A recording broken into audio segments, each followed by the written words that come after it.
Good morning, everyone. Good morning, good morning, good morning. Happy Tuesday. Well, it actually happened. We uh, we called it for months. At the last minute, I shied away from the prediction, and it was him, JD Vance. This is for those of you who haven't been following along for a while. I know we've had a bunch of new listeners come in lately. I'll give you the let's see here. I'll give you the videos to go back and watch if you want to understand some of the background on this. Audio is low. Yep. Hold on.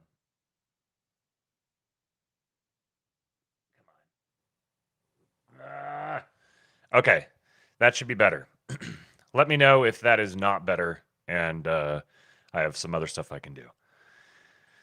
So, if you're relatively new, that is, haven't been around for at least 3 to 4 months, then this is the time frame to go back and look at. Let me find it here. So, right in this vicinity.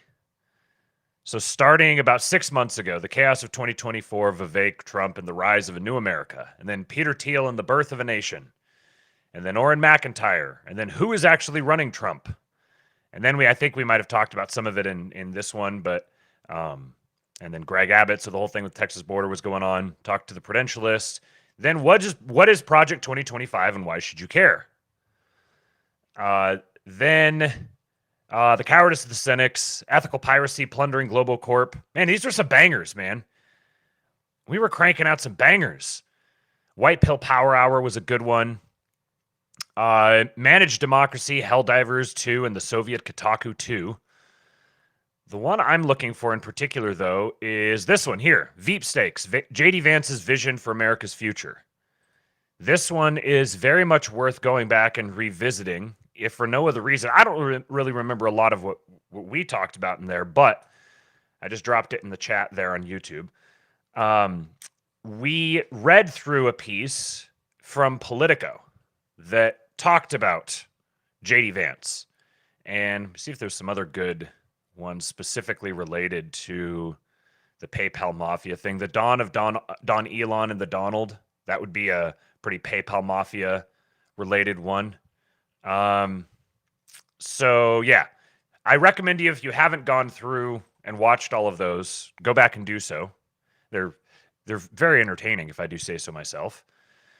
But we were talking about JD Vance back then, given we first started with the PayPal Mafia thing. We first started looking at Vivek and his connections to Peter Thiel, and then JD Vance was a name that came up quite often in there. And it was well known that Peter Thiel was a major benefactor to JD Vance in him acquiring the seat that the Senate seat that he has in Ohio. So it was Blake Masters was like Peter Thiel's guy in when was that? 2022? Yeah, 2022. Blake Masters was his guy then. And then JD Vance has all the same connections and fits the same kind of archetype of guy and is hitting on many of the same points, going after a lot of the same pet issues.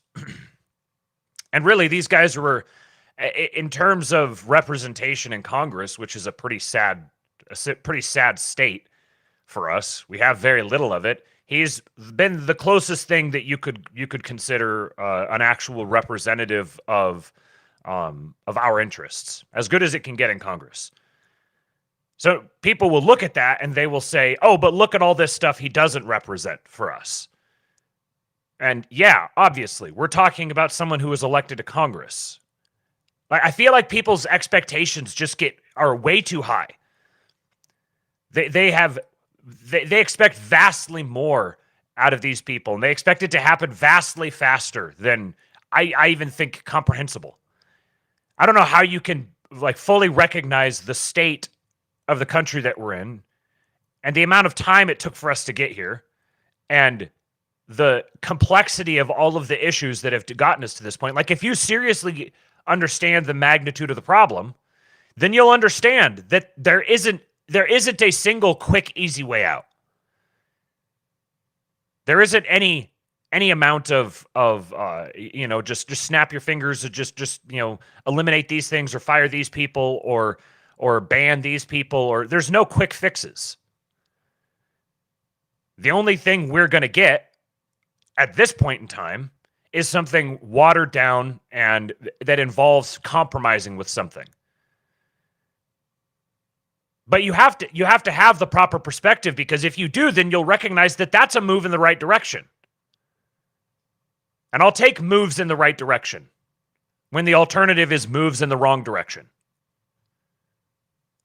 After that move in the right direction, I'd like to have another move in the right direction, and then another one, and then another one, and then another one.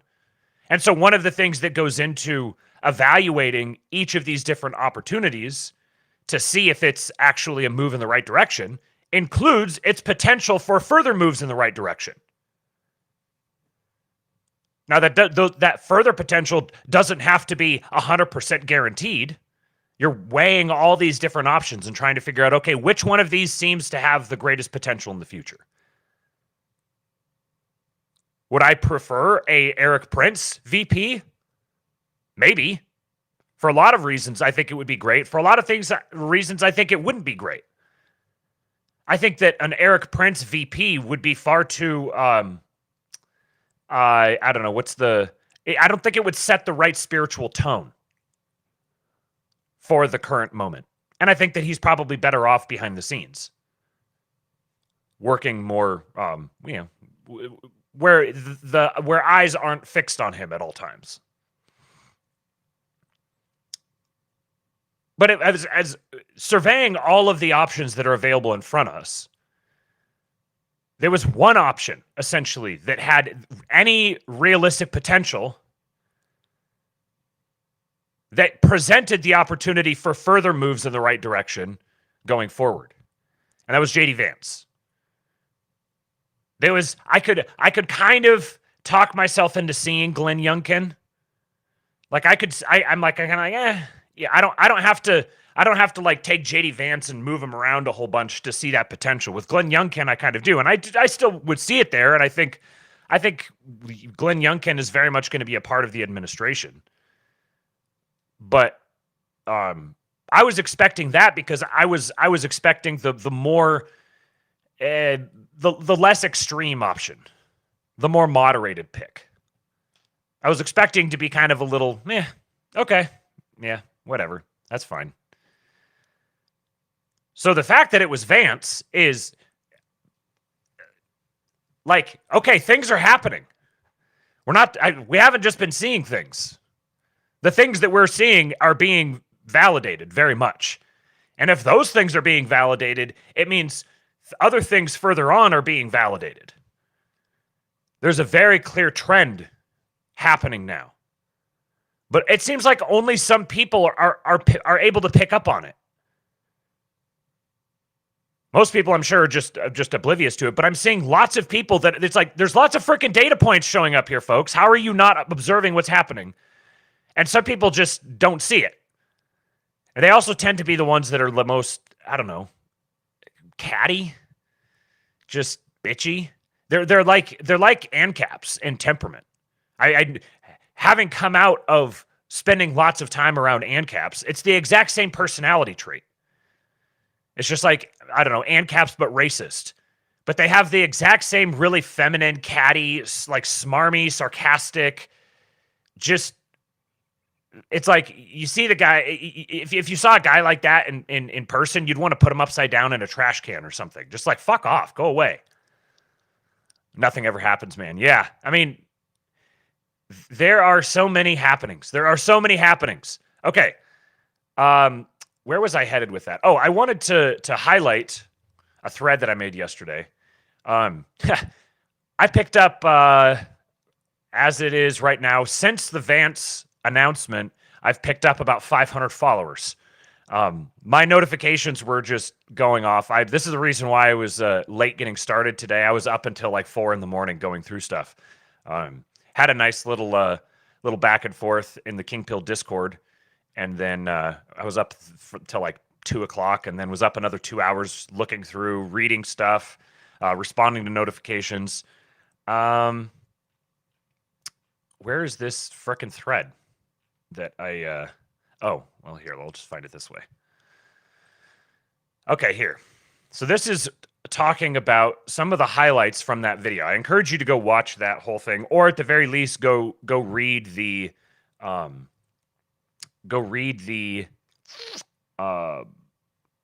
article, the political article that I was talking about in it.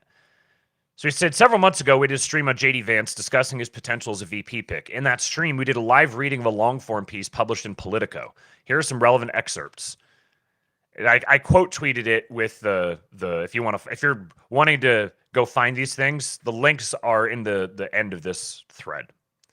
So number one, in Washington, Vance has already begun to lay the foundations of this alternative conservative establishment. In 2022, while still running for Senate, Vance helped set up the Rockbridge Network, a coalition of wealthy conservative donors who were sympathetic to Trump and the broader nationalist populist agenda.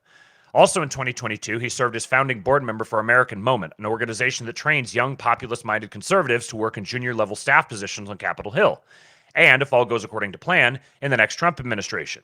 So, he set up a coalition of wealthy conservative donors who are sympathetic to Trump and the broader national populist agenda.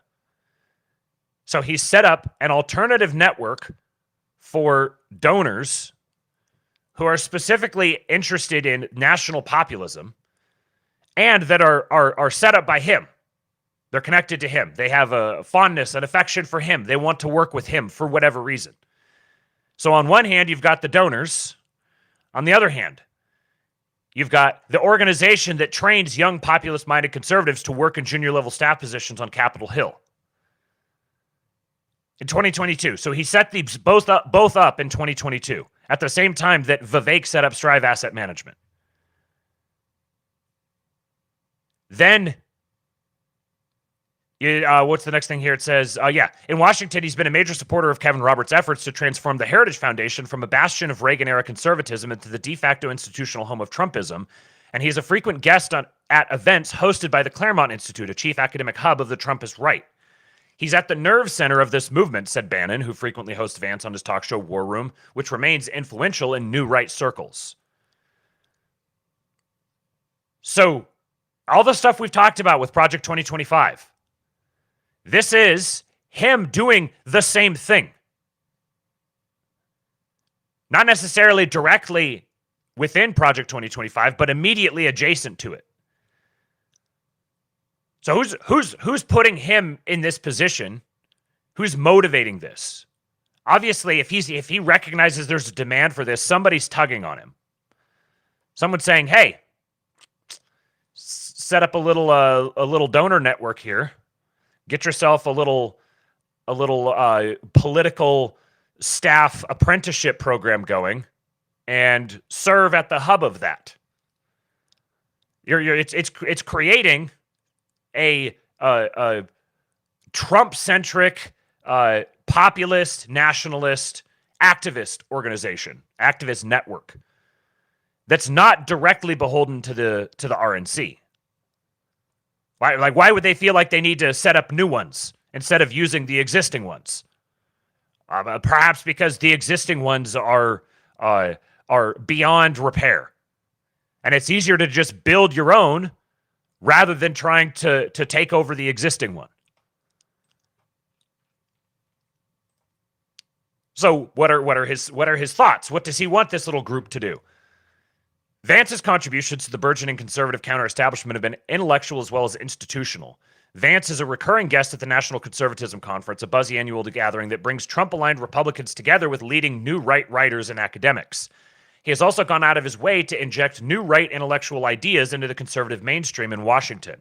In May of 2023, for instance, Vance spoke on a panel in Washington with the Catholic philosopher Patrick Deneen, whose most recent book called on conservatives to carry out a regime change in the U.S. to replace liberal democracy with an avowedly conservative post-liberal order.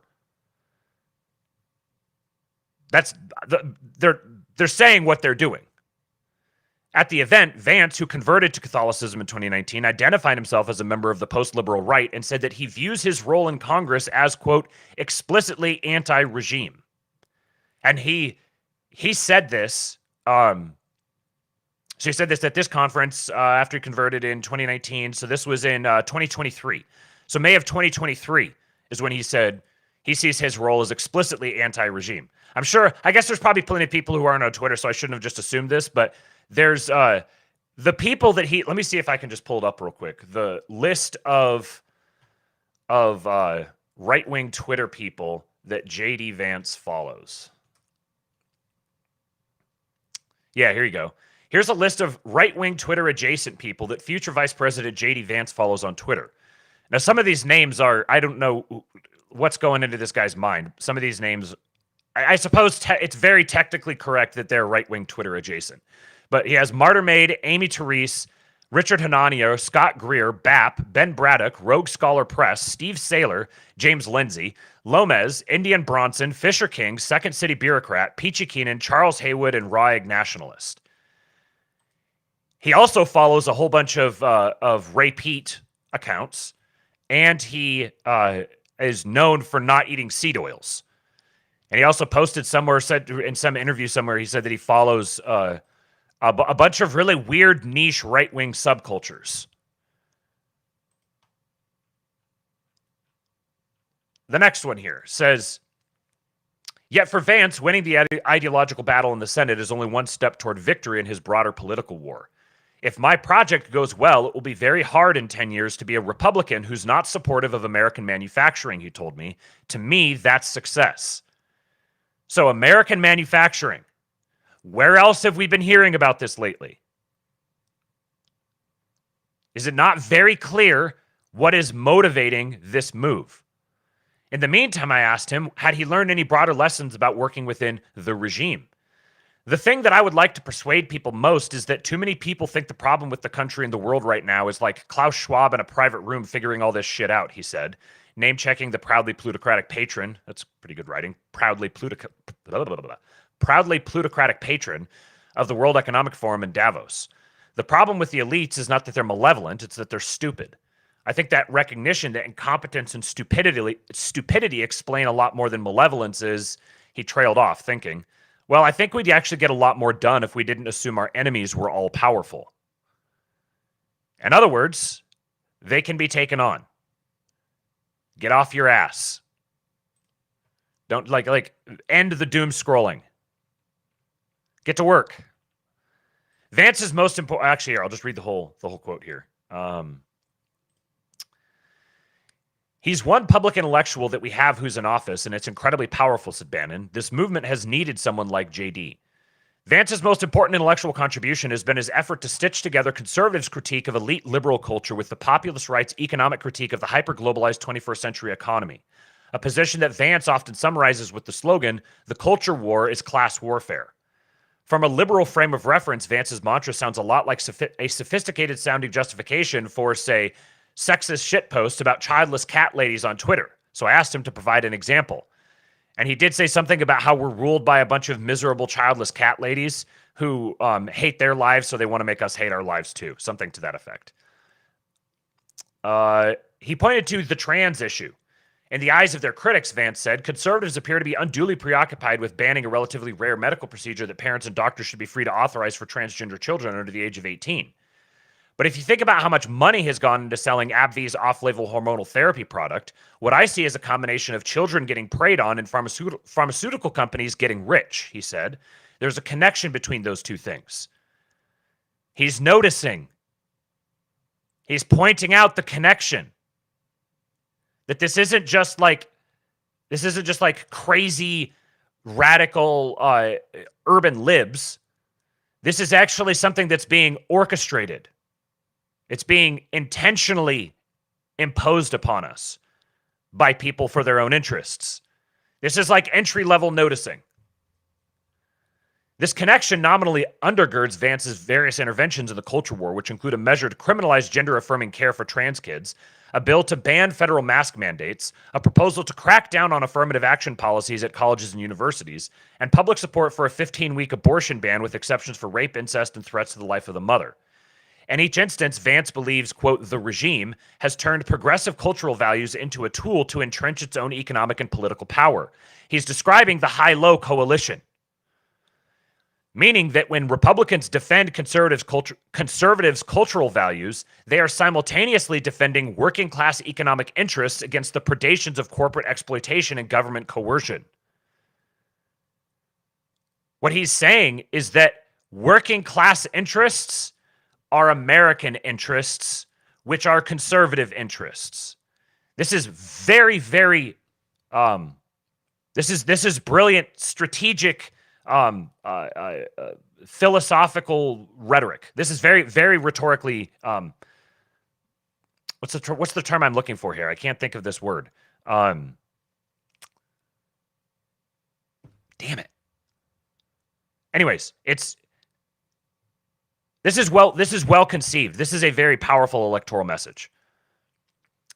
As society continues to polarize politically along economic and educational lines, he believes these two objectives will overlap more and more. So what this message is speaking to, it's managing to say what's true, but frame it in such a way that it's going to latch on to the minds of the people for whom it can latch onto. It's a very good coalition building message. So if you have the existing high-low coalition versus the middle, and you're trying to create a new high-low coalition to go against a new middle, this is a very good way to do it.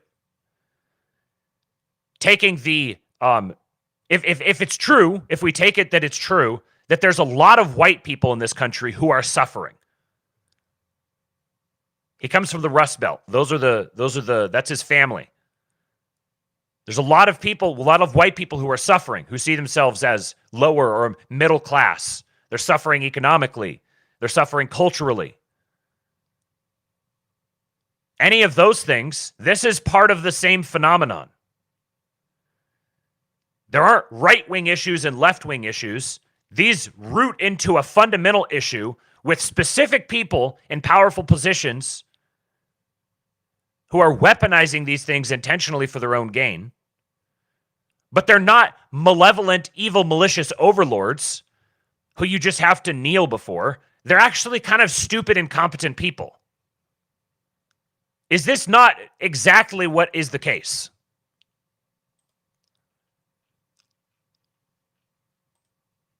Vance's critics sometimes chalk up his stance on Ukraine. He said he basically doesn't give a shit about what happens with Ukraine. Vance's critics sometimes chalk up his stance on Ukraine to rank isolationism or latent Russophilia. But even if Vance does harbor some secret affinity for Putin, those accusations overlook the real radicalness of his position. As Vance explained to me during one of our conversations, he is deeply skeptical of the so-called rules-based international order, the system of laws, norms, and multilateral institutions established in the years following the Second World War. During the post-war era and into the Cold War, Vance told me a lot of the mythology around free trade and globalization, the idea that the free movement of labor, goods, and capital would lead to a more peaceful and prosperous world for everyone, was astroturfed to justify the political project of bringing communist China into the West's orbit, even as proponents of the new system understood it would come at a cost for the West. Now, last night I was on a panel with Thomas777 and P. Quinones and Dimes on 2-Bit Podcast. And we talked a little bit about this. I read this part here, and Thomas responded to it. And I think his critique was accurate that this is kind of a narrow view.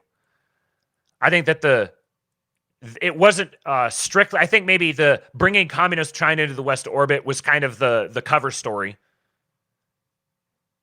whereas the actual truth was much deeper than that. Is he aware of that?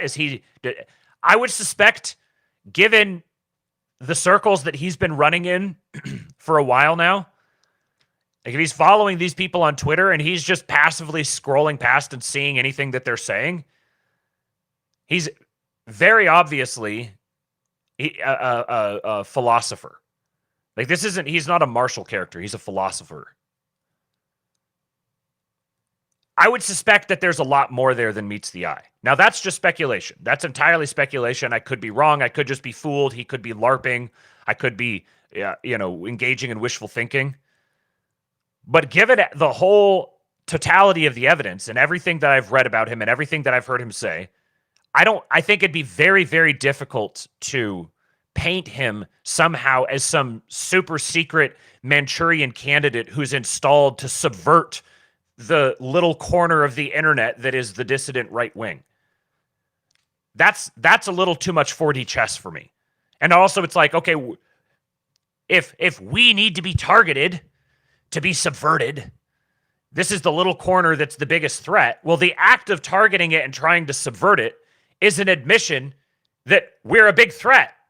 So, okay, cool. Apparently we're a valued subgroup. So let's use that to our advantage. In either case, these are white pills. And then I think there was, two more here. In the intervening half century, Vance believes the rules-based order has delivered on half of that promise, shipping jobs overseas and undermining social stability in the U.S., without delivering on its ultimate promise of transforming China into a liberal democracy. Along the way, it has enriched economic elite to benefit from the globalization and financialization of the international economy, while harming working-class people who are rooted in the older industrial economies that globalization destroyed. If that fundamental goal has not materialized, and it's clear that Vance thinks it hasn't, then I think you have to rethink the entire project. You have to rethink the entire project of globalization and financialization. You need to reshore American manufacturing.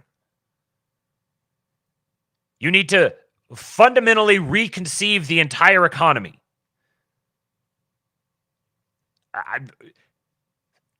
Like, if this guy is some sort of a Machiavellian plant, he's a pretty fucking good one. Whether you agree with Vance's diagnosis or not, it serves as the ideological basis for his ongoing opposition to U.S. support for Ukraine.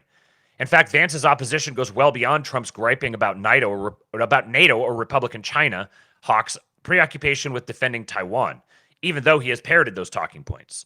When Vance looks at the United States' decision to fund a war for the explicit purpose of defending, quote, the principles at the heart of the international rules-based order, he does not see a noble attempt to defend one nation from the violent incursions of another. He sees a cynical ploy by economic elites to preserve a global order that serves their interests while screwing over the type of people he represents in post-industrial Ohio.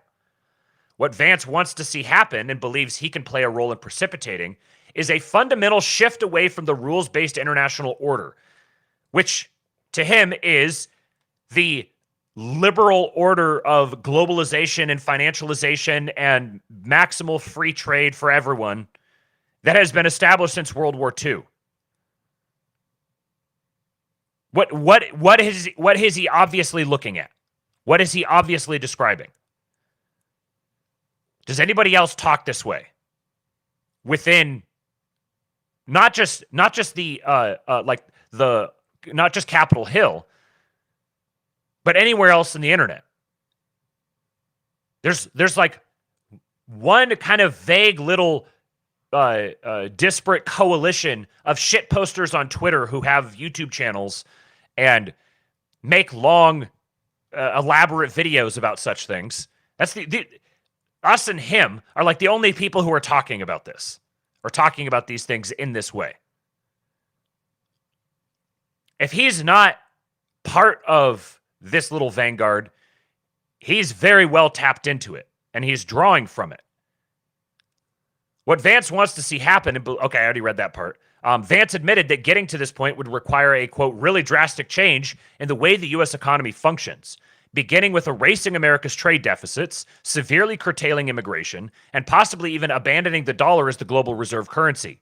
But it would also require an entirely new way of measuring economic strength.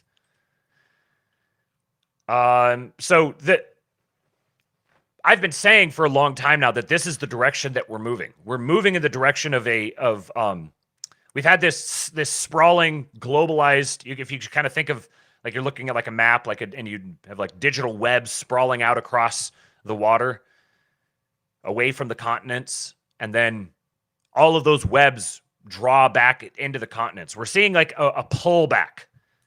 This is what's going to mark the next, I don't know, 50 to 100 years probably, is going to be a global pullback from the hyper-extension of that's characterized the past 20 to 30 years. It's just not sustainable anymore. The infrastructure isn't sustainable. The ideologies aren't sustainable. The narratives, the myths aren't sustainable. None of it is sustainable. The only way from a whole bunch of different angles to, try to pull out of the tailspin is to pull back, to retrench. And that is getting pushed on from multiple angles now. On several other occasions, most recently during his interview with Stephanopoulos, Vance has suggested that a second-term President Trump should summarily fire a significant number of mid-level federal bureaucrats. Where else have we heard that? And if the Supreme Court intervenes to stop him, he should openly defy its order. I asked him if this was an accurate description of his views. Yep, he said. I asked him to explain. For me, this is not a limited government thing. This is a democracy thing. Like, you need the bureaucracy to be responsive to the elected branches of government, he said. The counter argument is, aren't you promoting a constitutional crisis? And my response is, no, I'm recognizing a constitutional crisis.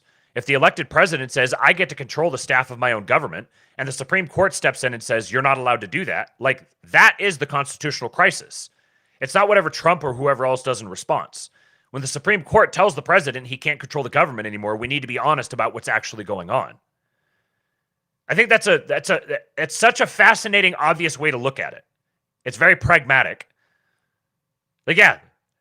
Me stepping up and doing this is not like some rabid, mouth-breathing ideological stand that I'm going to take. It's the pragmatic approach, which is, no, there already is a constitutional crisis here. So we just need to recognize it and acknowledge it. And, I'm not anti-bureaucracy. I think the bureaucracy is great when the bureaucracy does what the president says. If the president says, no, you're not doing your job anymore, you're fired, and someone tries to step in, no, the president hired them, the president will fire them. Manage democracy. He's speaking very much like a certain democracy manager down south of the border. There's a lot that the country still doesn't know about JD Vance, but as I walked away from our final conversation, I realized that Vance had just told me what kind of leader he aspires to be.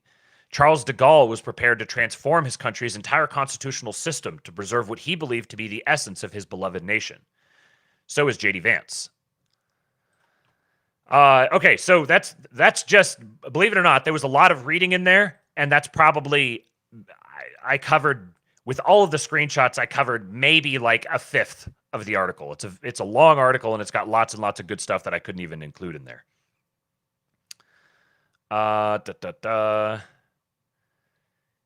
Oh man, thank you, Josiah. This is the best. I'm going to save this and use this. Vance is the stage for a micro-dialectic battle. Calling him a plant only gives him a personal moral excuse to cave on any true convictions he has. Incentives matter. This is exactly correct. I've been trying to figure out how to say this, and I couldn't put words to it. If Vance is truly any type of our guy, if there's any chance for Vance to be our guy, the only way it's going to be possible is if he has continual mass support to be our guy. He needs all the support and all the motivation and all the incentive in the world possible to push him in that direction.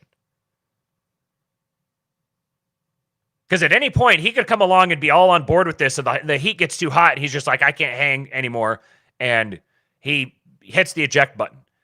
If people are constantly willing that into reality, it's going to make it a lot easier to do. It's going to ensure that it happens. Which part of me kind of suspects that that's what all of the guys who are counter-signaling him and calling him a plant, there's some people who are doing it out of ignorance. They just don't know any better.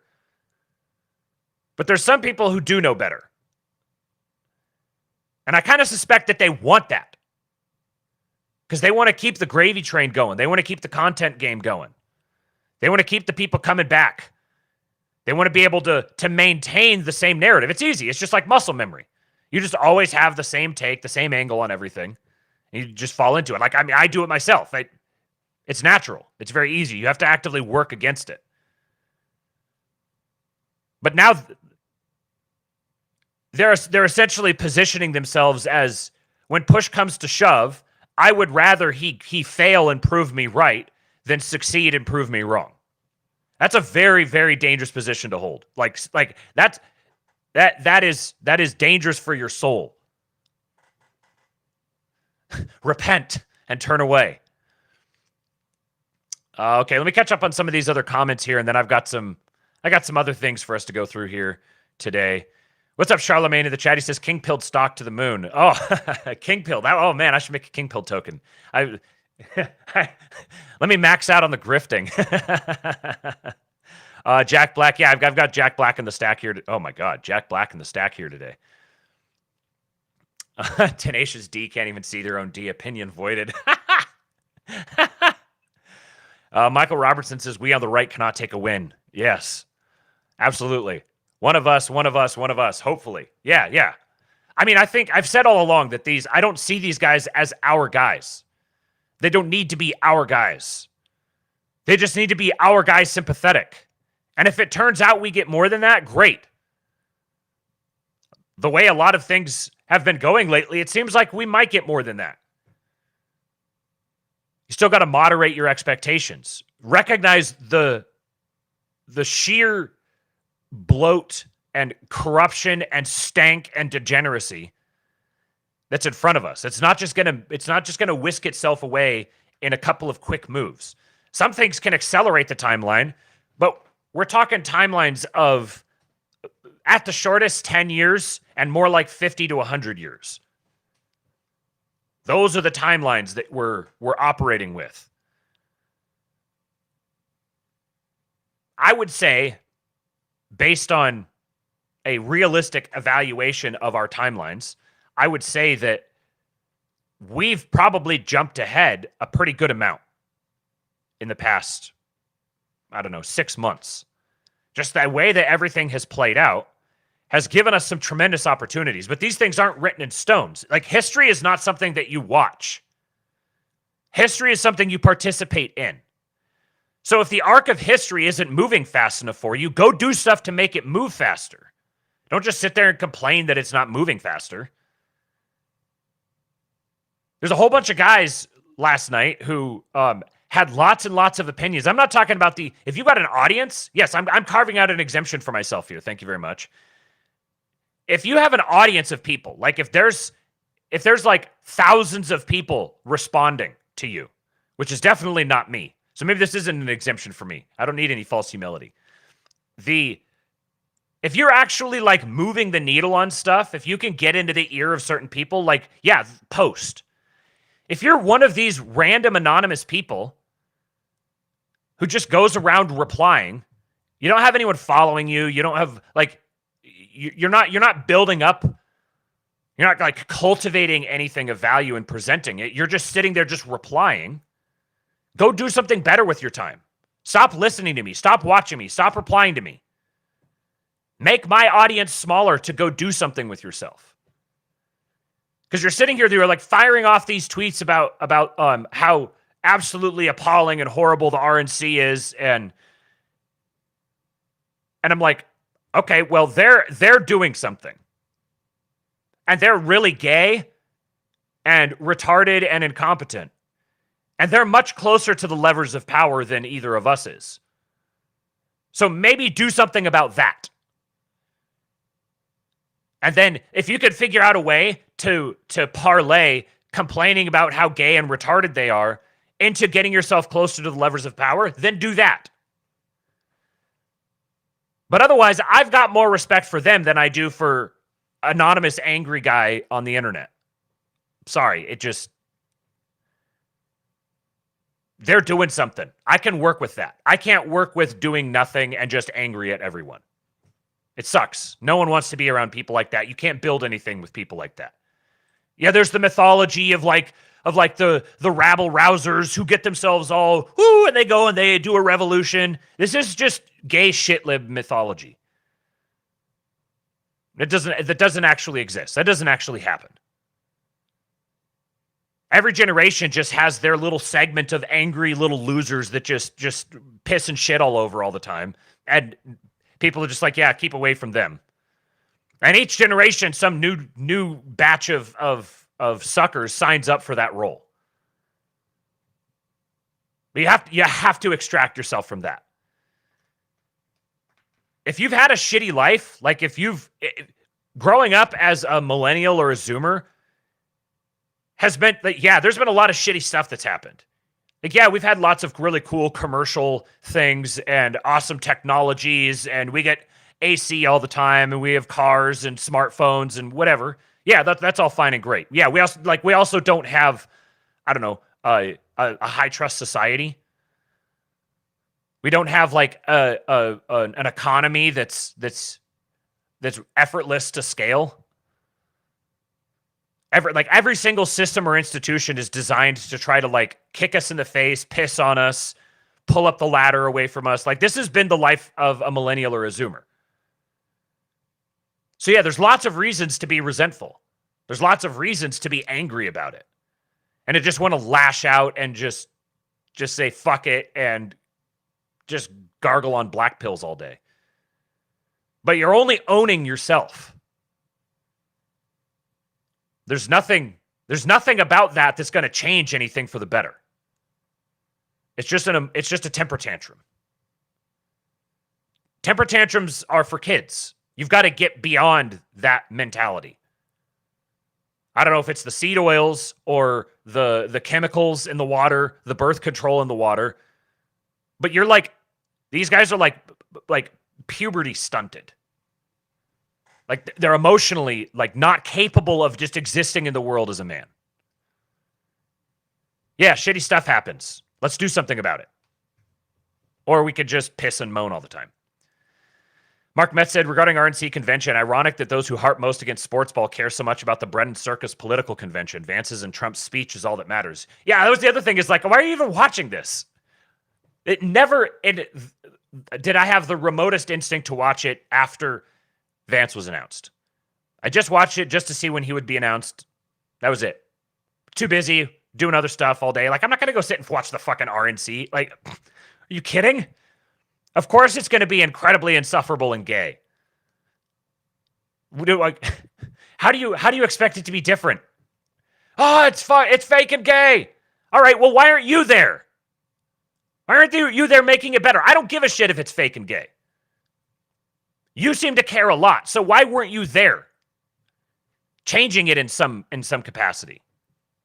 You're just wasting your time yelling at everyone about how much you don't like something. Cool, great.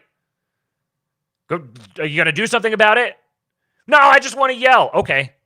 Well, there's a long-standing meme about how men don't like dealing with this behavior from women. So they definitely don't like dealing with this behavior from men.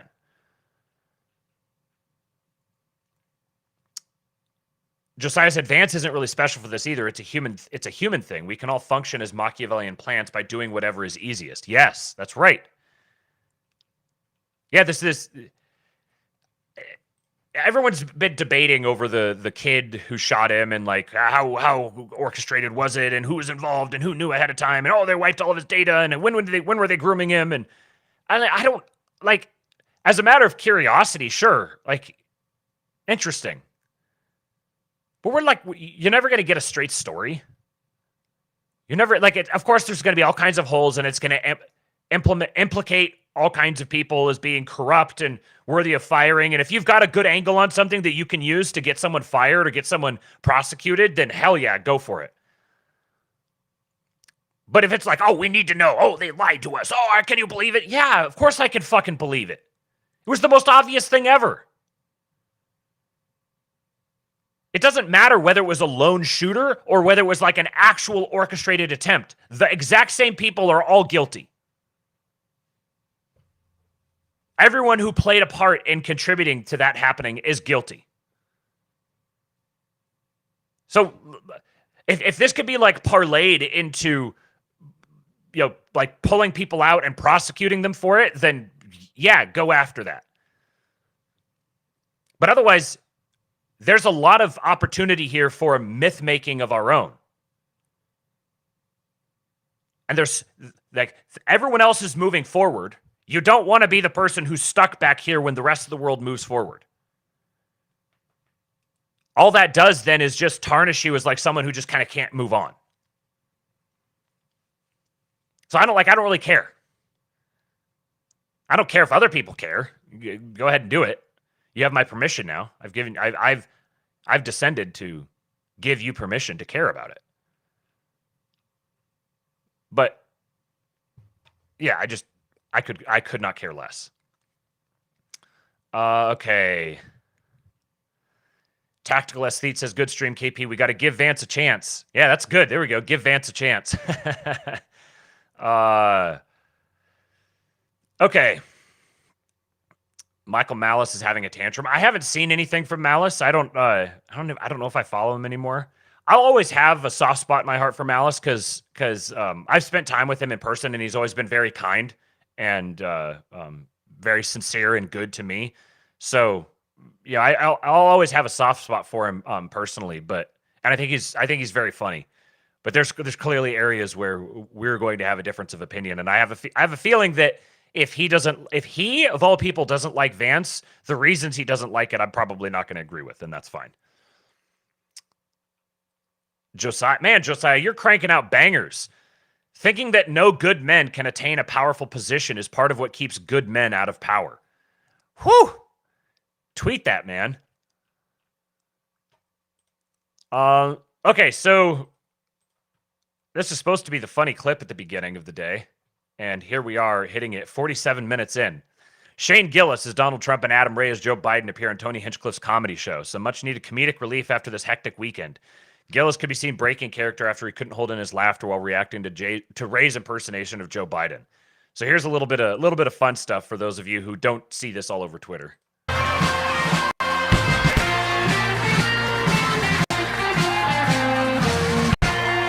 You can do better than that. Make some goddamn noise for your president.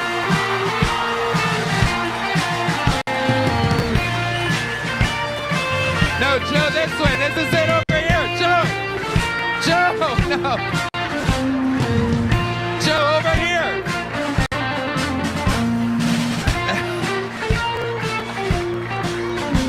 Look at the fingers.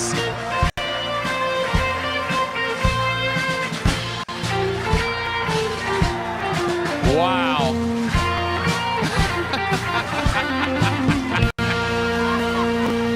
Wait a second. Oh my God.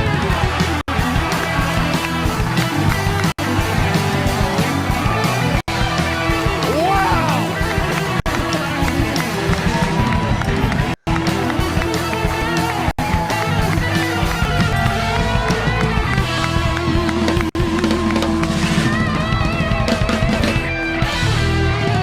Oh my God.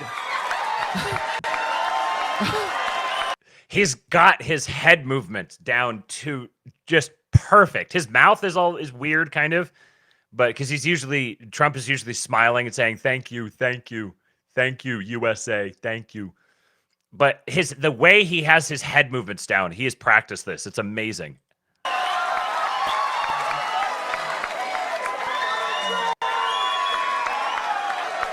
Ladies and gentlemen, the real president of the United States is here. Oh my God, wait, what are you guys?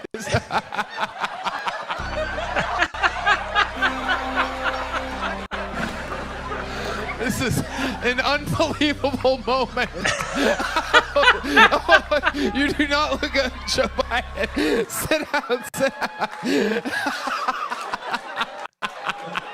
So scared. Tony, what an unbelievable experience it is.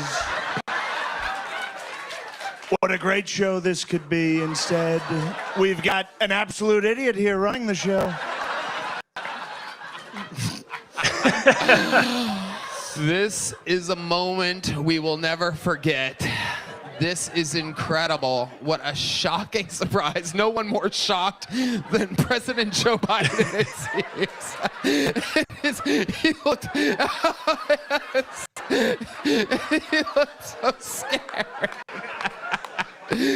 Who just shit my pants?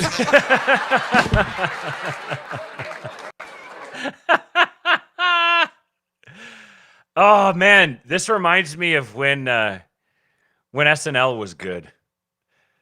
That's it. I don't know. Like, am I just I don't know, imagining things here, or has there been just a very clear vibe shift? Just a completely clear vibe shift. I mean, later on in this, Shane Gillis was making jokes about, he was going on at length about Big Mike having a giant dick. He was just going on and on about it. And he was getting like mix of like cheers and boos.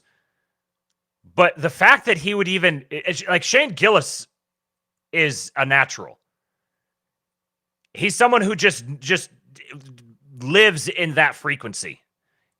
He can smell the winds of change whenever they happen, and he's right there at the forefront. This is, I don't know. Comedy's coming back, folks. There was, nah, go away. Did I have another one here? Oh no, there's, so his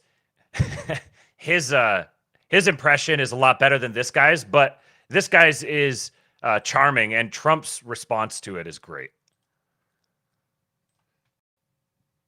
Watch Trump's face when they show him. It's a great pleasure to be here.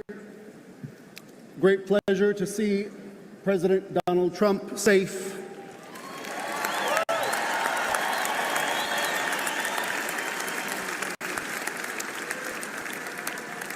And if I may, before the...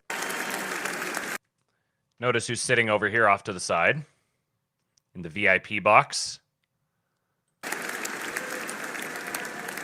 And if I may, before the benediction, give you this promise. You're going to be so blessed. You're going to be tired of being blessed. I guarantee it.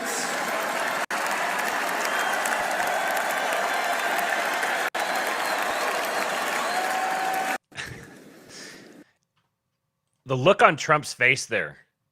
Now, if I was the only one, if I didn't see other people saying something about it, I would just assume I was seeing things. But there is something different about his expression. When he walked out, I saw the video. I don't think I saved it, but the video of him walking out last night. Don Jr. was getting emotional, and that got me emotional because I was thinking like, you know, we talk about these people as if they're characters in a TV show or something, but at the end of the day, like this is their lives. Their lives may be fake to us, but they're very real to them. And Don Jr. just saw his dad. Like, imagine your almost 80-year-old dad. You're sitting there watching him, and you see him get shot in the head. And you spend 20 or 30 seconds trying to figure out what happened. Imagine what that would, like, the type of mark that would leave on a person. That happened to Barron. Barron went through that. And Trump's been talking since then. It's been just like released statements, but he's said many times to people that he's like, I should have been dead. There's no way I should be here right now. The only reason I'm here is because God saved me. Now, is his, you know, he's notorious for playing for the best quote imaginable, and that makes a pretty damn good quote. But his face is just, it's softer. It's softer. He looks older, but he looks warmer and softer. I could imagine the adrenaline rush that you would get from that would probably age you a little bit. This is the first time, like, seeing him since then. He's a much, he still has that swagger. He still carries himself high and everything, but he's very sober. We'll see if this is just kind of the 48 to 72 hour fallout from it, and if he starts picking up steam again. But I think we're going to see a very magnanimous Trump going forward. Which, I mean, probably not a coincidence that will play very well electorally. But it's also going to piss off the people who want blood on both sides. And it's very interesting that both sides land, like, for instance, there was only two categories of people yesterday who were upset about Vance. There was like our guys who are the ANCAPs but racist. They're of that temperament. There was them, and then there was the shitlibs. And by shitlibs, I mean neocons to blue hair trannies. Those are the people. That was the sum total of people who were mad about the pick yesterday. That's not company I'm trying to keep. Sorry. This one was funny. Naval Ravikant retweeted this, which is even funnier. JD's wife is Indian, by the way. And Andy Grewal says, his in-laws looked at the election ticket and said if Vance studied harder, he would be running for president.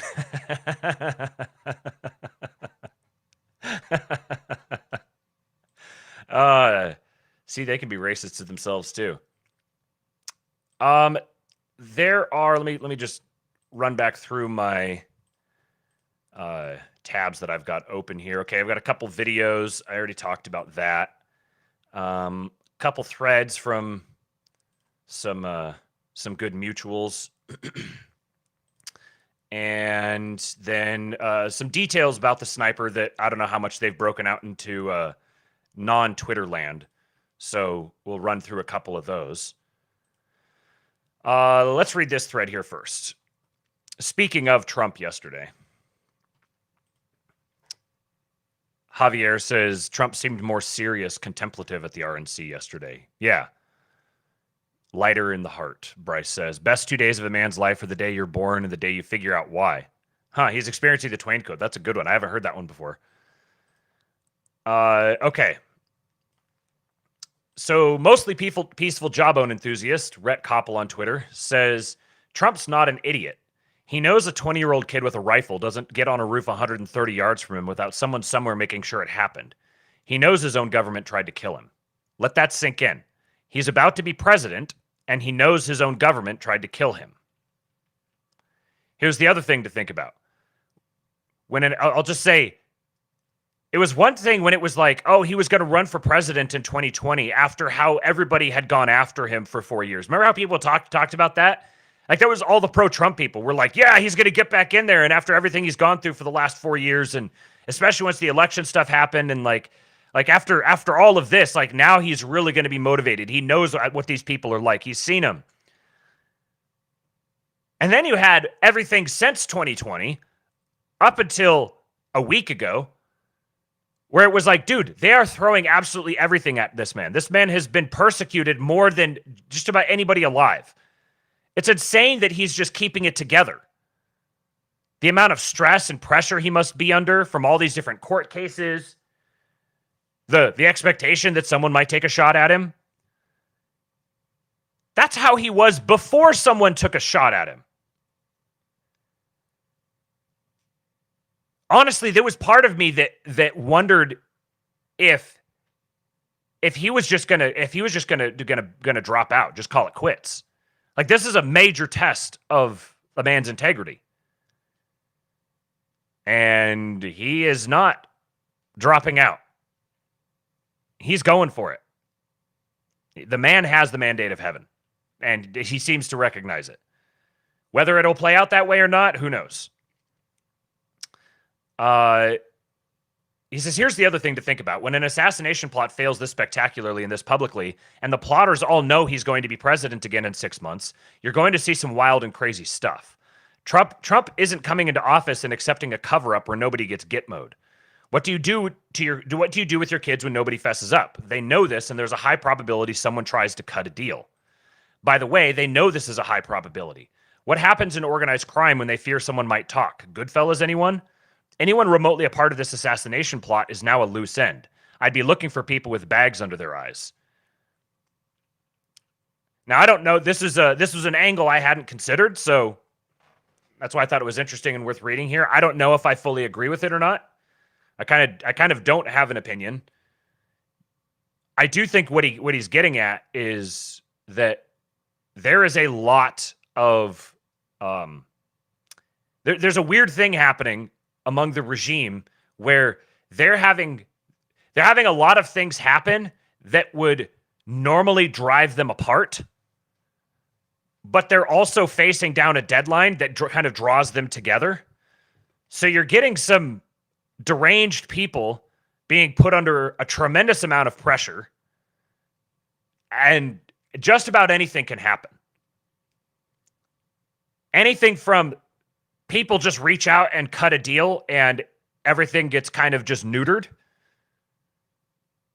to like more attempts on him, was talking to someone yesterday in the King Pill Discord who was saying that it feels like an attempt on Biden is inevitable.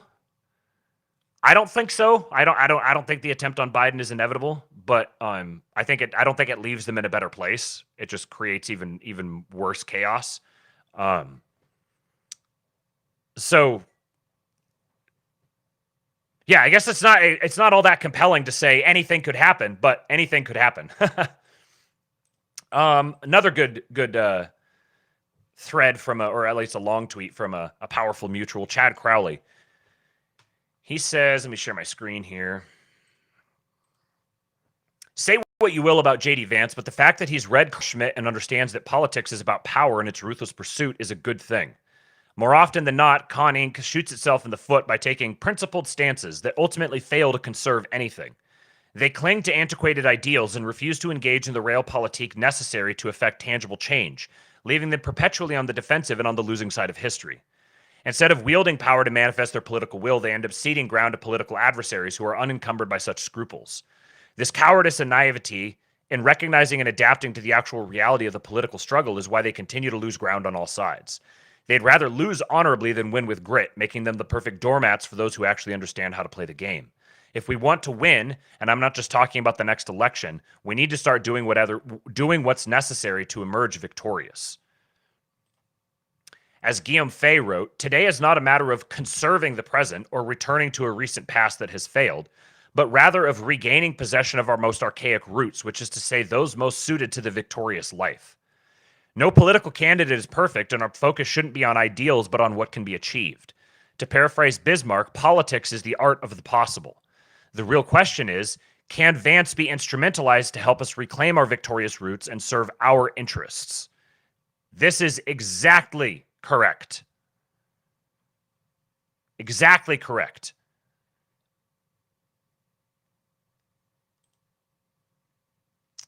Okay. Sean Davis is, come on. Why is this? Sorry guys, the browser's hanging up here for a sec. Hello.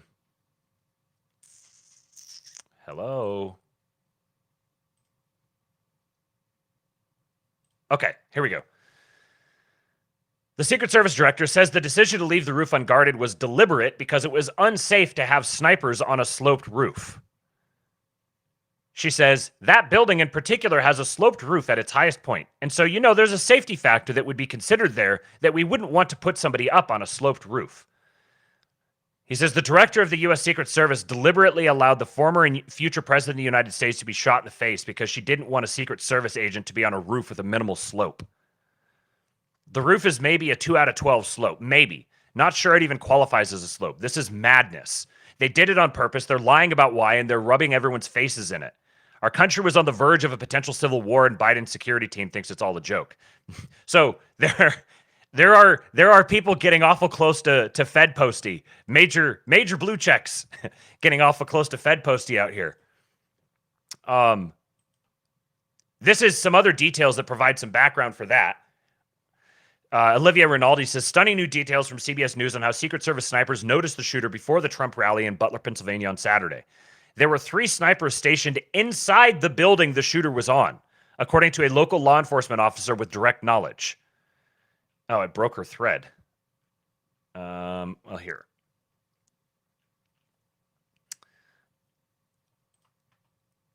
The first time ever that somebody creating one of these thread reader things has been useful. One of the snipers inside saw Crooks look outside looking up at the roof observing the building and then disappeared, according to local law enforcement. Then Crooks came back, sat down, and was looking on his phone, and at that point, one of the snipers took a picture of him. Then Crooks took out a rangefinder, and the sniper radioed to the command post. Imagine being this sniper. You're sitting up here, and you're like, what's that guy doing? You're looking down at him. What's that guy doing down there? He's right next to the wall. He's like looking up at this. He's taking out a rangefinder. Huh. Maybe we should radio this guy in. So he took out a rangefinder, and the sniper radioed to the command post. Crooks disappeared again and then came back a third time with a backpack. The snipers called in with information that he had a backpack and that he was walking towards the back of the building. officers believe that Crooks might have used an air conditioning unit to get on top of the roof. Pretty sure there was a ladder there. By the time other officers came for backup, he had climbed on top of the building and was positioned above and behind the snipers inside the building. 2 other officers who heard the sniper's call came and tried to get onto the roof. State police started rushing to the scene, but at that time, a Secret Service sniper had already killed Crooks, according to the law enforcement officer. The officer said also Crooks had an IED in his pocket in addition to the explosive materials in his car. Questions remain about how this is possible that several law enforcement officers had eyes on the shooter before and reported his behavior, yet this still happened. So this is something that was posted in CBS News. So that was that thread there. That was Sean Davis's response. And I thought that I had another story related to this, but maybe I didn't. Okay. So I do have a video that was taken by bystanders who saw him and apparently knew him because they're calling him out. It sounds very much like they're saying Crooks. So this was just before, and this is one of the things that I've seen a lot of people who are debating about what was the kill shot, and they're trying to figure out who was shooting in what direction. Eric Prince is the only person that I've seen who said that the shot came from a Secret Service sniper 488 yards away. And way down at like the entrance to the complex is basically exactly 488 yards away. There's buildings down there. So I haven't seen anybody else mention it, but I'm inclined to believe that Eric Prince knows what he's talking about if he's going to give like a really specific detail like that. So that would mean the guy who actually got the kill shot was not anywhere near the cameras. He was way behind him. There's been some interesting people have been taking Google Earth, and if you look at the blood stain, the spot on the roof where he was laying, and then on Google Earth, you look at the perch where the snipers who were in the background were, they couldn't actually see him. So if you're looking at the stage, Trump is facing you. The shots came in from the left. I guess this is all backwards coming through on the screen. The shots come in from the left. You have 2 snipers who are up on, or like it's probably a sniper and his spotter, who are up on the one roof. There was another one up on the other roof, another team. These were like the 2 sniper teams that are officially on record as having been there. Eric Prince is saying the kill shot came from a sniper who was like way off in the distance in front of the direction Trump was facing. The one who was up to Trump's right had a tree between him and where the guy was. So he wouldn't have actually had a shot at him. But they were always, obviously, if you watch the video, you could tell they were obviously aware that something was going on because the cops are running around trying to look up on the roof. You'll see here. And you could see the Secret Service agents. First, they're kind of just sort of hanging out, and then they get obviously very agitated, and they're like looking, they're trying to find what's going on. So they were clearly all radioing back and forth. Hey, there's a shooter. But because he climbed up on top of the building where the SWAT and local law enforcement and stuff were gathered, then the guy can't just shoot him as soon as he sees him because he has to get clarification. Number one, I think there was 6 different buildings in that direction. So even if you said like roof to the north, he would have to rule out 5 roofs before he got to the right one. And then he has to determine, is this a friendly or not? I feel bad for the snipers, the guys who have been they're talking to him like, oh, how could they possibly wait for him to shoot? Because this is a massive clusterfuck. This is an absolutely massive clusterfuck. It's a genuine debate over to what extent was this malevolence and to what extent was it incompetence? And to what extent was it, what I would say is it was malevolent incompetence. It wouldn't take very many people to actually intentionally, explicitly coordinate something like this. So I don't rule that out. That a couple people just get one person who's got knowledge of the Secret Service detail and their plans, and they're connected to one other person who goes and meets the kid, and it wouldn't take that much. But they were clearly being set up for failure. And I feel bad for the guys themselves. But anyway, so a lot of people have been debating about when the kill shot happened. And I think this video makes it pretty clear that the kill shot was the last shot that came several seconds after the initial burst. Because listen to the commentary from the people who are talking in this video.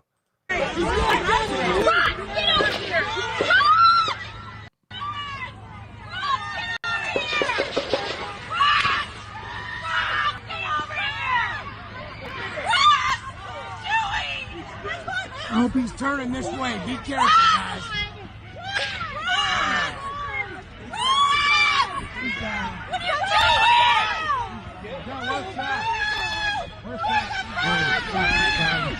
Somebody go down. He's right there.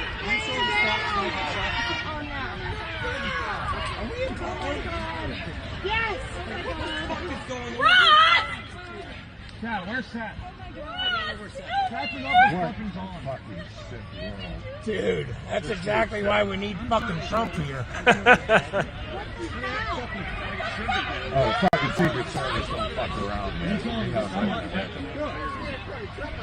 Holy shit. Yeah, look, they're undercover.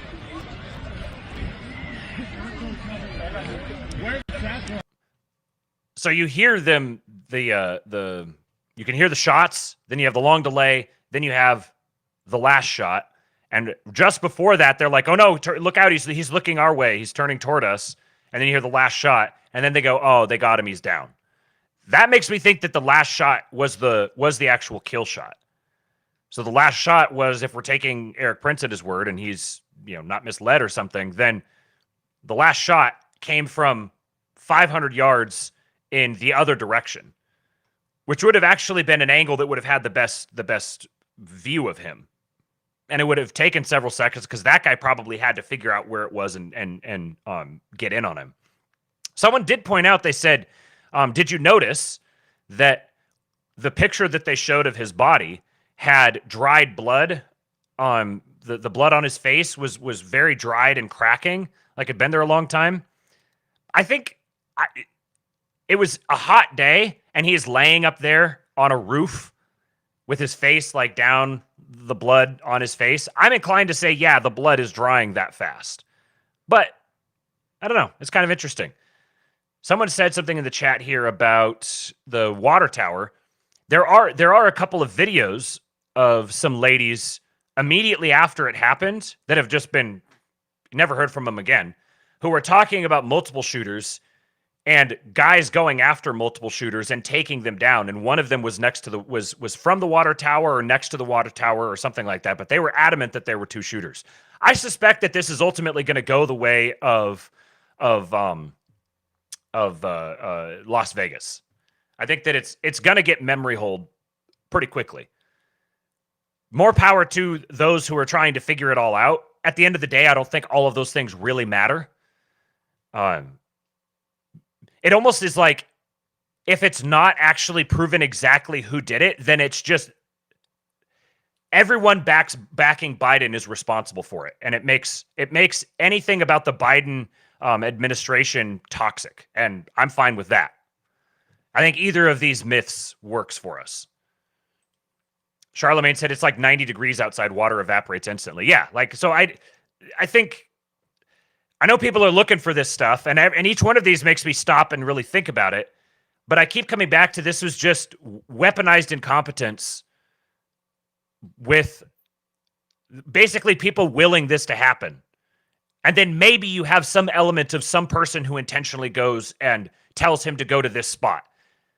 But otherwise, it's a whole infrastructure of incompetence that's built up to create the opportunity for something like this, and it just takes a nudge from someone to make it happen. Oh, interesting. Josh Ham says, my sources have informed me that the water tower was another sniper team, the one that had the kill shot. Interesting. Okay.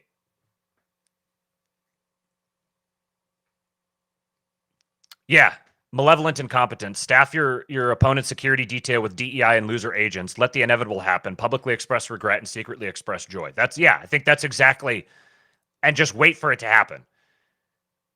So, like, my guess is that the people directly, like within Biden's administration, the one person who, if I had to finger someone as directly responsible for it, it would be the Secretary of DHS. because I mean, he has all the motivations. He's very obviously a true believer in the cause.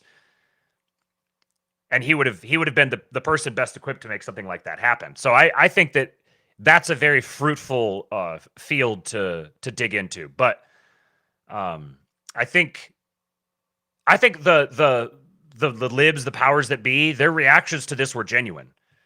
I don't think Biden or the people like immediately closest to him necessarily expected this or knew it was going to happen or had it planned or set up or anything like that.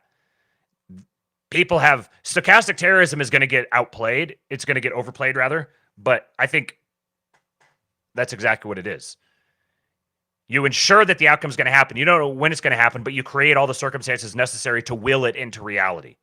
And then it just takes the decisions of a couple individual people here or there to create the circumstances, which is what's so miraculous about the fact that it didn't happen. I'm about 4 minutes behind of the women shrieking are insufferable. Yeah. Okay. This was interesting here. I haven't heard about this from anyone else, but I've been following this guy for a little while because he talks about interesting weather stuff. He said, did you know that it snowed at the Philadelphia airport yesterday, which was the day of the assassination attempt, during 90-degree heat? There's a headline here. Snow falls at Philadelphia International Airport despite excessive heat. Philadelphia International Airport got a record July snowfall yesterday while the area was experiencing excessive heat with temperatures peaking in the 90s.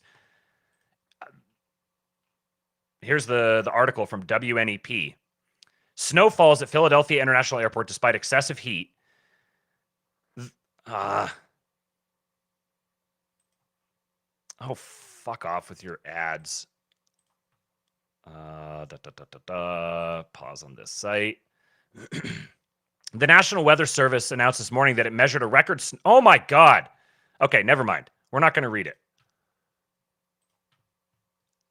I will drop this link in the chat for anybody who wants to go read it. But that's an interesting detail. I don't know how that possibly happens. I don't know what possibly precipitates that. But there is there's obviously been funky stuff going on with the weather lately.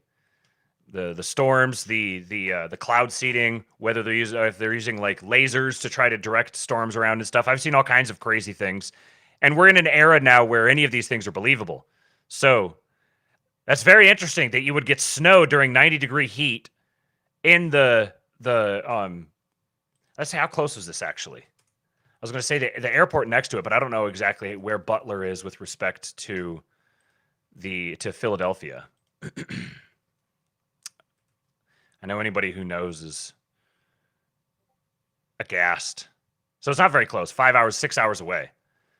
It's much closer to Cleveland. So that's just weird. It's not that close, so they're probably not connected really, but just very weird things happening. Okay, we got another thread. A couple threads here. One from Breast Milk Enjoyer and one from Jim Sharp, Powerful Mutual. He says, please read this short thread. It's exactly how the regime sets these things up. You can adapt this same strategy to the BLM riots. It's a plot, but it's thousands of apparatchiks connected by a theory of mind, acting in subconscious unison, rather than 10 guys sitting in a smoke-filled bunker playing 11D chess. So this is Breast Milk Enjoyer says, conspiratorial thinking is lazy, but it's not true there is a conspiracy that tried to whack Trump. It's not MK Ultra, BlackRock, or the Jews, though. It's a decentralized conspiracy using stochastic terror. You may call it the bureaucracy, media, discord, tranny complex. And I would say here that, like, it's not any one of these things. It's all of these things. MK Ultra plays its part. BlackRock plays its part. The Jews play their part. Name your person. They all play a part in this. So there's this is a good graphic. So his body here, it's hard to tell on this picture, but there's a tree right here. You can see the white line doesn't go all the way through here. And if you drew a line from the Secret Service snipers to here, there's a tree here. They probably weren't able to see him at all. These guys over here, I think they were able to, but they were first looking off this direction, and then they turned and looked back this direction. So Probably there was reports that he was up here. People were walking around down here trying to find him. These guys are looking for him, trying to see him. They're like, hey, there's trees in the way. We can't see him. So these guys turn around and look toward him. But I think their view may have been blocked as well. And this would have been I think it was even reported that this place was identified as the high-risk location before their walk through the day before, where you have Trump stand on the stage, or not Trump, but you have someone stand on the stage where Trump was, and then you walk around and you view all the different locations and map out the different weaknesses.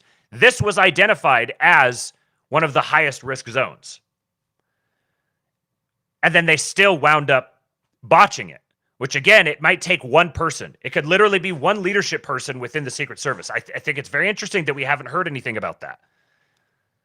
We haven't heard anything about the people there on site. Their names haven't been released, hasn't been talked about at all, hasn't even leaked. Not from what I've seen, at least, prior to today. You have the director saying she's not stepping down, she's not resigning, which is just preposterous and has all the right people angry about it.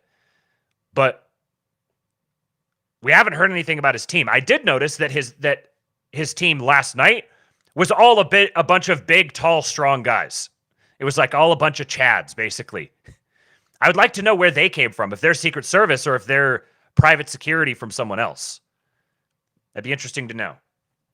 Continuing with the thread, Breast Milk Jury says, you can't pin 50 people down and blame it on them because there are thousands of people in on it. They're all ostensibly independent but act in unison.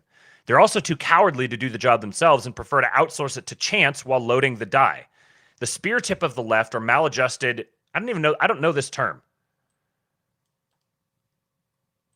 I feel like I should know this term.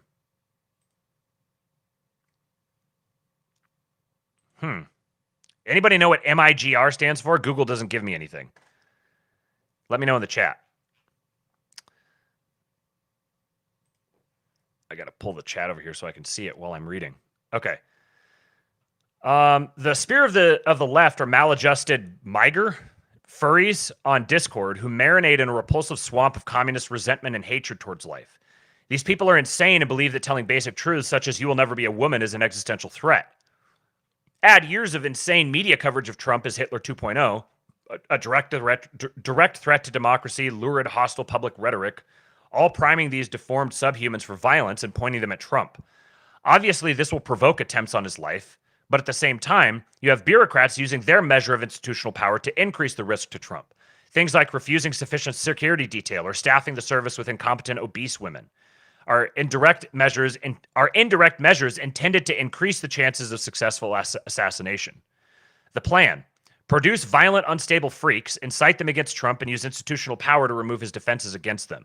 Add laziness, incompetence, or libtard traitors into the mix, and you have a potential disaster.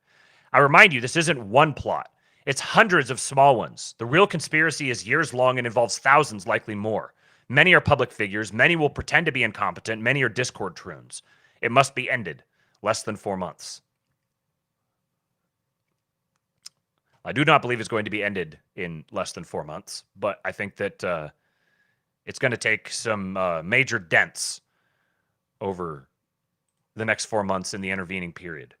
Okay, now let's pivot over to, let's watch this video here real quick. So this just dropped just minutes before I went live today. Recording of Trump talking to RFK that RFK's son recorded and published and then deleted because they were like, Trump didn't know we were recording him. What the fuck are you doing? Why are you posting this publicly?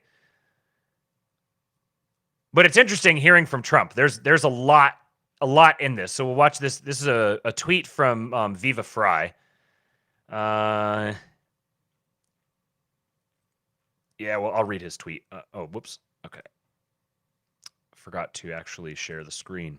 Sorry, I'm running on like 4 hours of sleep and it's starting to show. So here's the video. I hope you guys are able to hear this.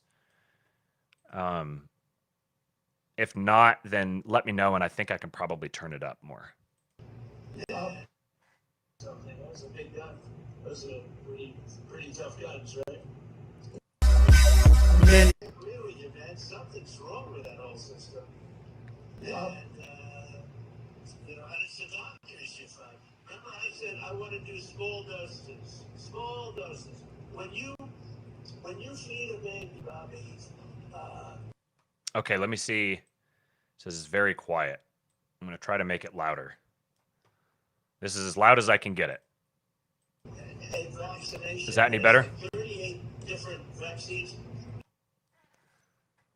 Let me know in the chat if that's any better. If not, then I'll just summarize it and we don't have to watch the whole thing.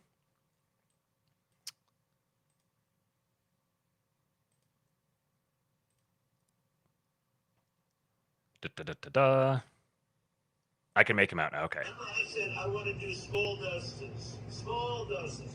When you feed a baby, Bobby, a vaccination that has like 38 different vaccines, and it looks like it's meant for a horse, not a 10-pound or 20-pound baby.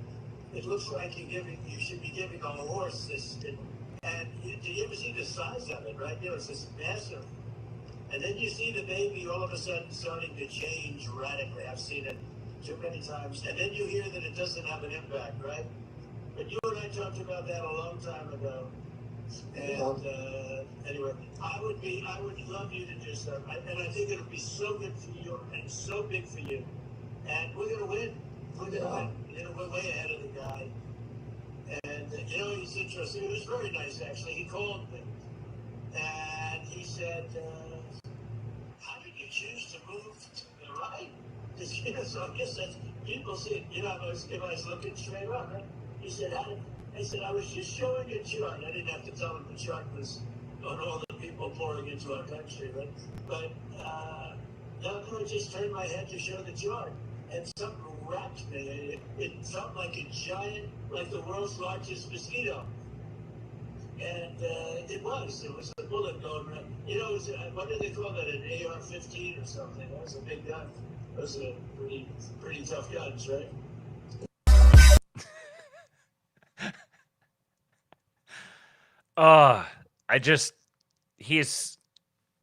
He's exactly himself.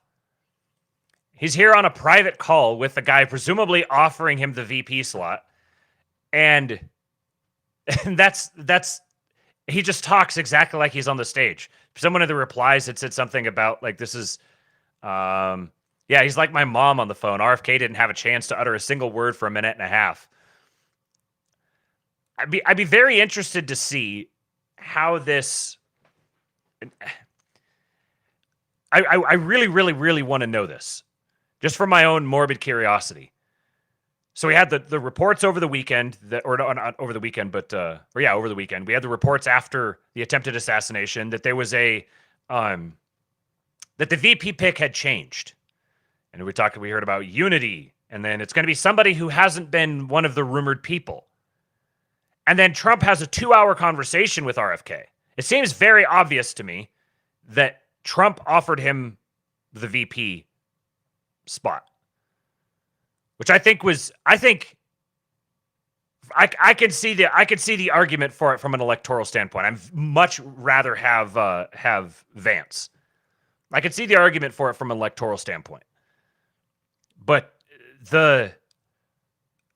he calls him up and he's offering it and he's just talking, just talking away. He just loves to talk. He loves people. He loves talking to people. But I'd really love to know what happened here. Did RFK turn him down? We don't hear exactly in this clip. It sounds like that's what he's saying. I'd love for you to do that. But are they talking about VP? Are they talking about some other role of some type? I'd be very, very curious to know what happened with that conversation. So then was Vance the plan originally? And then they were leaking, basically it was going to be RFK, and then they fell back to Vance? Or was it someone else originally, and then it was going to be RFK, and then it was going to be him? Or was someone else originally, and then it went to Vance, but then RFK was being offered something different? There's so many options. I would love to know. Pascal, wouldn't Trump saying RFK needs Secret Service protection mean he wants RFK to be assassinated, or is Trump tacitly endorsing the Secret Service? I think Trump doesn't see this as the Secret Service trying to have him killed. I think he probably genuinely doesn't believe that they were trying to have him killed. I don't know what he does believe, but I would imagine that him saying that was a positive overture. Okay. Oh, so this was Viva's tweet. He said, "This is the video that RFK's son allegedly published and then deleted. I can understand why he thought it was a good idea to publish it. Should show that Trump is roughly on the same page as RFK when it comes to the issue of vaccines. But it was a gross lapse of judgment. That said, and what I can't get over, assuming Trump was not in on the decision, which I'm sure he was not, is what an absolute gentleman Trump is, even when he thinks he's not being recorded. The man was just shot, a millimeter from a brutal and gruesome death. And even when describing the incident, he's kind and generous to Joe Biden, who I believe had a hand in it. He has a sense of humor about his near-death experience. He doesn't scream, swear, blame anybody, though he should. A true and total gentleman. I can see why the left hates him so much." That's the same thing. Like, it's like, this is grandpa. Like, grandpa, just unflappable. There is something about him, man. I don't know if he's always been a chosen man or if he's just volunteering for it and just keeps stepping up to the plate. But yeah, Teflon Don rises. That's right.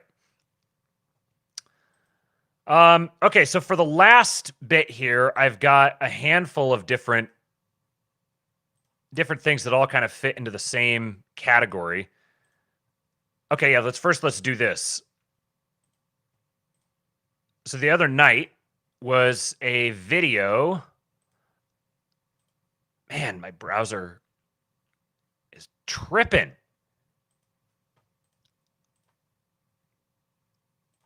Come on. Okay. All right. So this was a couple nights ago. Tenacious D concert.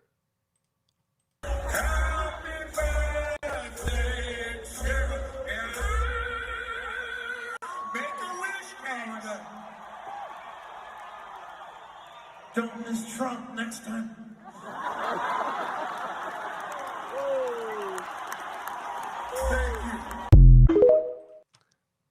So that happened. And today, this happened. Jack Black. I was blindsided by what was said at the show on Sunday. I would never condone hate speech or encourage political violence in any form. After much reflection, I no longer feel it is appropriate to continue the Tenacious D tour, and all future creative plans are on hold. I'm grateful to the fans for their support and understanding. Jeremy Coffin said, trying to remember the last time a celebrity was held accountable for being too left-wing. Right? And this is starting to happen a lot. Not just like celebrities, but like normal people are having this happen to and too. The activist wing of the GOP is, I don't know, the whole like libs of TikTok, who I just detest. Libs of TikTok, who am I thinking of here? Chris Rufo and Robbie Starbuck and all these types of people. They have trained their sights on rooting out all of the people who were posting affirmingly about this and getting them fired. And they're all getting fired. These look at these fat, dumpy old schlubs. They're suddenly, instead of being the regime favorites, in the matter of just overnight, they're being cast aside. He felt that it was necessary to throw. I'm trying to remember his name. I'm trying to remember the other guy from Tenacious D. He just completely kicked him straight under the bus. Nope. Getting myself distancing from this as much as possible and completely canceling all their tours and everything. Kyle, that's right. Yeah, Kyle. This is a vibe shift. So I've got some more things related to this vibe shift people have been talking about. Let me make sure I've got these in the right order here. I had a headline here. Microsoft has laid off its internal DEI team. Oh my God. How can you not just... How do people function using the corporate press. Like, how do they function having to sign up or give your email to literally every single outlet that you want to read? How do you people do this? I go to Twitter and I get all of the news I could ever want really easily. And then occasionally the news is sourced to an article and I have to go try to read the article to get some of the details, and it's behind a paywall, or you have to give them your email to read it. This is a dying industry. There is no reason for any of this to exist when Twitter exists. So, okay, I've got all of these here. I think these are all related to the same thing. Just have to make sure I didn't forget a particular tab. All right. So we'll start with this one. I think I might have read this one the other day, but I just want to highlight it again. He said, the dam broke for me and many others today. I live in San Francisco, where it's a social death sentence to voice support for Trump. Regardless, I will be voting for Trump this election and will voice my support publicly and unabashedly. Social and financial consequences be damned. A very serious line was crossed today. And with all of these people, so this is 2.1 million views. What was he? 6,200 followers. So he's just some guy. He's just some dude who tweets about stuff and lives in San Francisco and works in some tech company or whatever. And he tweets about this, 2.1 million followers. And that's right, I talked about Deep. So we got that guy. We got this thought here from Scott Adams. He said, for all the voters who secretly wanted to support Trump but could not sell it to their friends and families, the assassination attempt is the ultimate fake because, meaning it is a highly defensible position. Then here's another one from yesterday. This guy is co-founder and tech lead at smashing.xyz, 1,600 followers. Just basically an ordinary Silicon Valley dude. He says, holy shit. Not that I've ever been a single-issue voter, and I've never voted for R for Prez. But there's a not insignificant chance the issue of open source AI outweighs all the others combined, and I did not have it on my bingo card that any of the candidates would have a policy opinion on this. JD Vance has a policy opinion on it. He said there are undoubtedly risks related to AI, one of the biggest. A partisan group of crazy people use AI to infect every part of the information economy with left-wing bias. Gemini can't produce accurate history. ChatGPT promotes genocidal concepts. The solution is open source. He says the primary objections to this seem to fall into two camps. Vance's word means nothing, and open source AI shouldn't be the single issue. The former objection is valid, and I'd want to see the actual platform, albeit Trump has very low credibility, so it's hard to trust the platform at all. That said, platforms matter, and Vance's positions, whether you're moaning about them or praising them, clearly matters. So these are people who are taking this seriously. They're very much not Trump sympathetic, but they're taking this platform very seriously because of Vance. But I do think open source AI policy should weigh extremely heavily into people's decisions, and Vance clearly has the better track record in at least talking about this stuff than anyone on the Dem ticket. Hard to understate the importance of getting this policy right. The issue will matter more and sooner than climate change if you vote single issue on that. The third and most fascinating objection is vitriol, blather, and name-calling. I've never publicly weighed a policy like this before, but it's fascinating to see the types of people who would prefer we shouldn't even discuss the issue. So it's kind of charming to see someone weighing in on this sort of thing for the first time. What's the meme with James Franco? He's like, first time? These are our very charming little political children weighing into the conversation for the first time. So there's that, and then let's see, how should I do this? I have a couple more people here. I want to show this one first. I've been following this chick for a little while on the recommendation of Golden Donut, or random username as he is known. Mary Tiles, Texas. She's been she's like really big on TikTok and Instagram and stuff. She's a chick that does tiling. She for like porches or walkways or tile floors or whatever. And she's been getting more and more kind of politically outspoken. So yesterday you have Amber Rose at the RNC. We're not going to watch this whole thing, but I know a lot of people were really upset about the RNC yesterday. It was fake. It was gay and retarded, exactly as I expected it to be gay and retarded. Matt Walsh says the RNC gives a primetime speaking slot to a pro-abortion feminist and a self-proclaimed slut with a face tattoo whose only claim to fame is having sex with rappers. Truly an embarrassment. Not a single voter will be mobilized by this person. Here, Mary Tiles, Texas, who has a very large presence online. Go away, spam calls. She says, I'm so glad that my experience leaving the left was not meeting someone with opinions like Matt on the right. Everything she said, I felt to my core. She brought not only Trump to tears, but me as well. My dad said the same words, show me proof, and that's where it started. Her speech will matter to many young voters. They're lost just like we were. There are many of us who were deceived by mainstream media, and speaking out matters. This is what's happening right now, is the GOP is being built into a populist coalition. And populist coalitions are messy. But the people who are building that populist like the stuff on the outside, you can't take that stuff seriously. The stuff on the outside is shameless and cynical. It's designed explicitly to shamelessly appeal to someone like this, because the responsibility of the RNC is to get the presidential nominee elected. Come hell or high water. Get him elected. Do whatever you have to do to get him elected. Once he's elected, then he governs. So the people this has opened up a massive opportunity to appeal to a wide swath of people, to rattle them out of the mainstream regime world and shift the Overton window over to this new world where we can define it and craft it on our own terms. So someone like, she's been coming along for a while, but now she feels comfortable speaking out openly about this.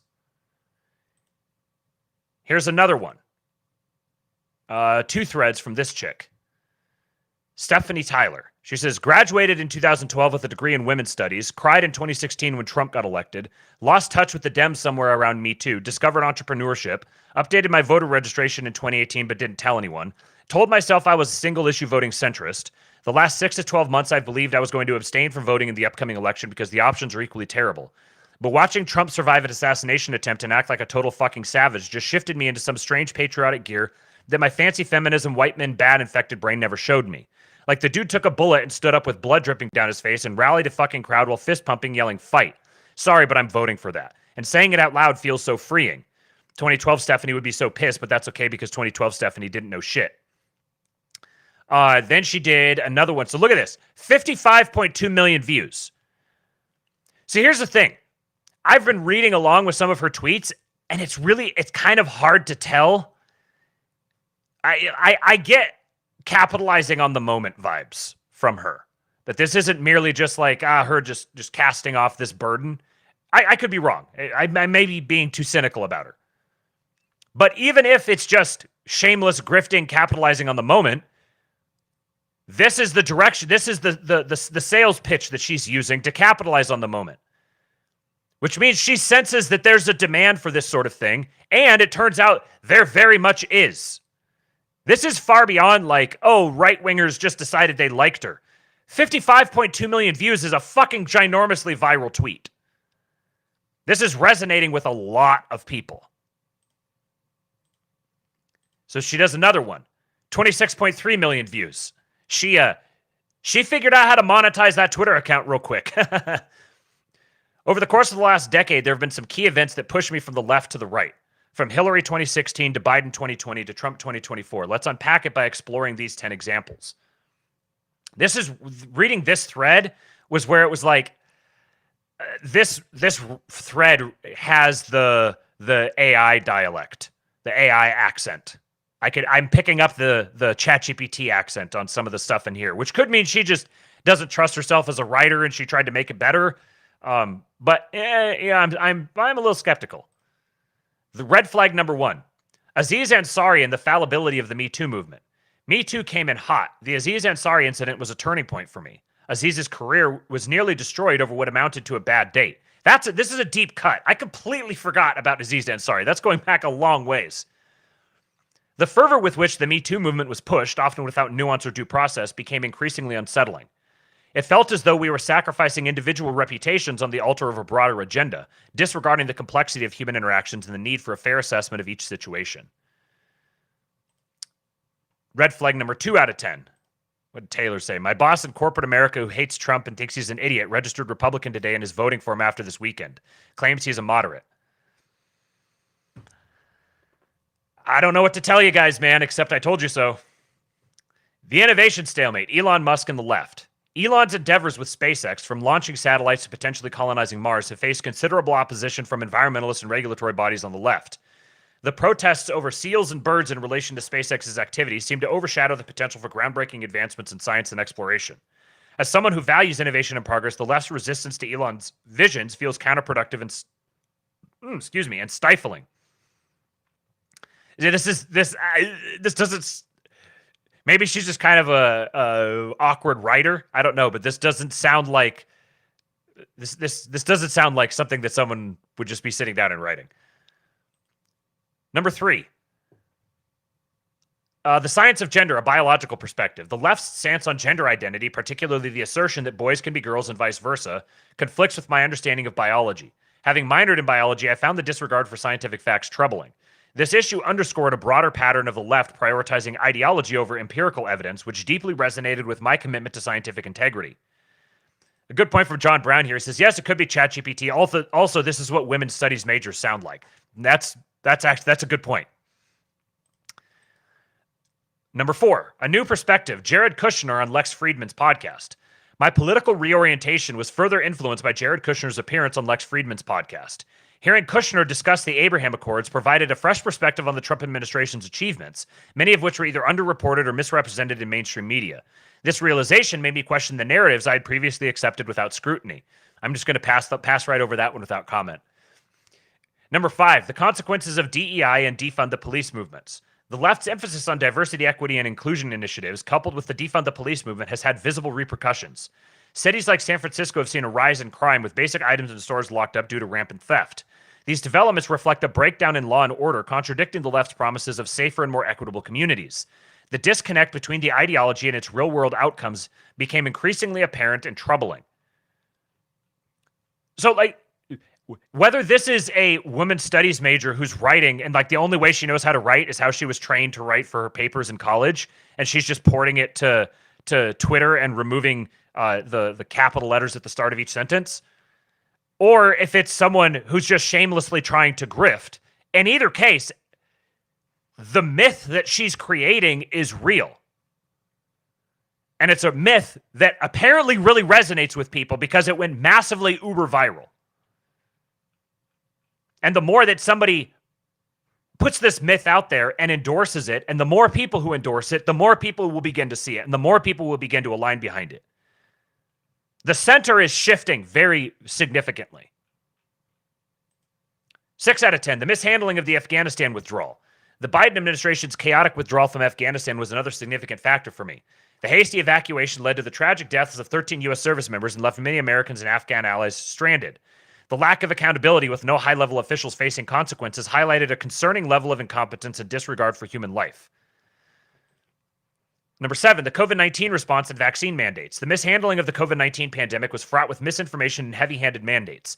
Initially, we were told to trust the science, yet the narrative kept changing. Vaccine mandates were imposed, leading to significant public pushback and divisiveness. Subsequent revelations about the vaccine's effectiveness and side effects, along with the suppression of dissenting opinions, only fueled distrust. The pandemic response became more about control than public health, further alienating me from the left. Number 8, the obsession with identity politics. The left's relentless focus on identity politics has become increasingly off-putting. The constant emphasis on race, gender, and sexual orientation as primary lenses for policy and social issues detracts from more substantive discussions. It feels like a divisive tactic, creating more societal fractures rather than fostering unity and progress. One thing that doesn't kind of jive with me about this is she's going back to frickin' Aziz Ansari, and she's tracing all of these different data points across the last, 10 years? And yet she still is kind of just coming along, just just putting all this together or just coming out with it. I guess she was just sitting on this for a really long time and decided to finally make her public stand. I mean, that's the way she's passing it off, which, okay, I suppose.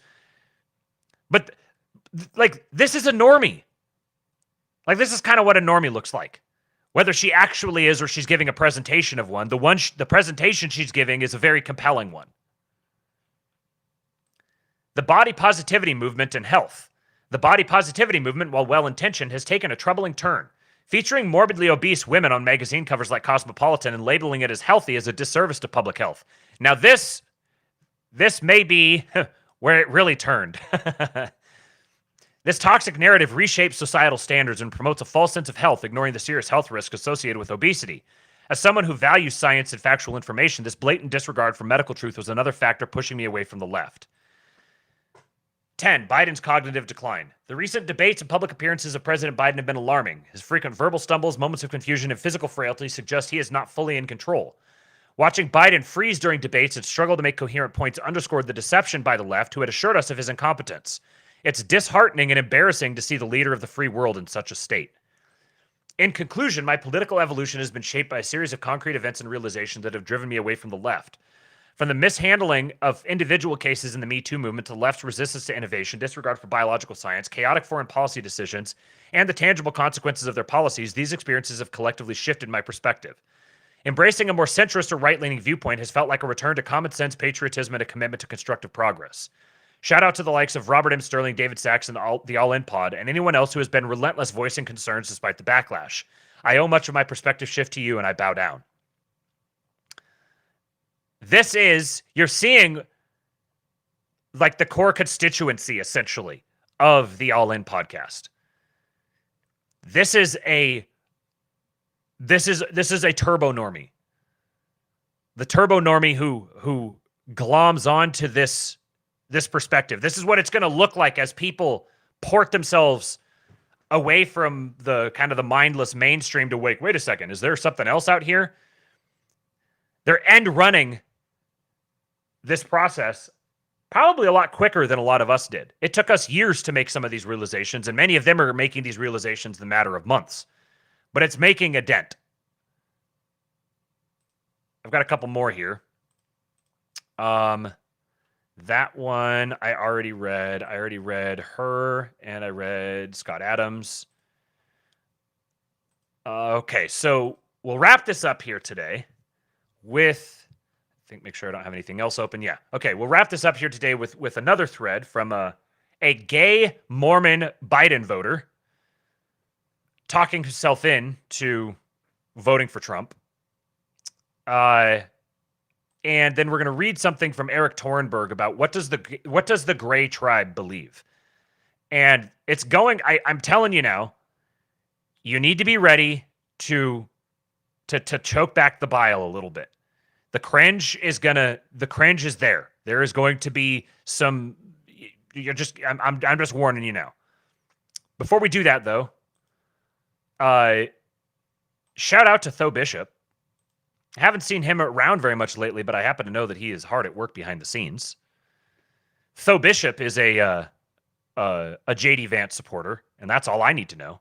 He says Bitcoin got their guy as VP.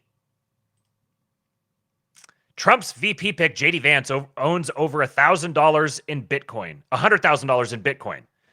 JD Vance, the venture capitalist turned politician tapped as running mate by former President Donald Trump, owns between $100,001 and $250,000 in Bitcoin as of 2022.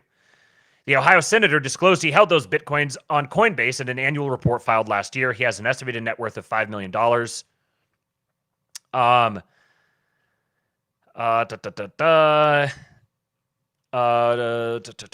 Nari Capital Management. Okay, yeah. So he's definitely a Bitcoin guy, and this squares with a lot of stuff he said in the past as well. What I want to get into is how this affects the perspective of the Gray Tribe. We're going to get a definition of it, and before we get the definition, we're going to hear from the type of person who would be a core constituent of the Gray Tribe. Quick take on Vance. His appointment as VP, well, let me show you. Tracing Woodgrain's here. Storyteller, law clerk for Hamilton Lincoln, formerly the Bar Pod, pursue excellence. He is, he gives his bio and he's a gay Mormon Biden voter, is how he's described himself. Quick take on Vance. His appointment as VP suggests that the GOP is looking to make an appeal to anti-woke Silicon Valley or finance types to fill the void left by the Republican Party's competency crisis. Who was predicting this? I must victory lap a little bit. Right now, there is tremendous asymmetry between the parties and policy positions. The Democrats have a massive bench of people whose traditional qualifications are through the roof. The Republicans simply don't, and historically, Trump has been pretty repugnant to what Powerful Takes calls elite human capital. But you need to fill political appointments from somewhere. So to give you an idea of just how far removed from reality this guy is, and he's still seeing what's happening. The Democrats have a massive bench of people whose traditional qualifications are through the roof. I suppose traditional qualifications is technically true. Right? You could tell from reading some of his tweets that he actually believes, he still buys into and believes in these traditional qualifications, and he's kind of like mourning their absence. The teal adjacent wing is one of the few exceptions here, and it's expanding. You're seeing endorsements from and overtures to Elon Musk, the All In podcast guys, and Bill Ackman. Republicans offer a sort of Faustian bargain to ambitious anti-woke secular sorts.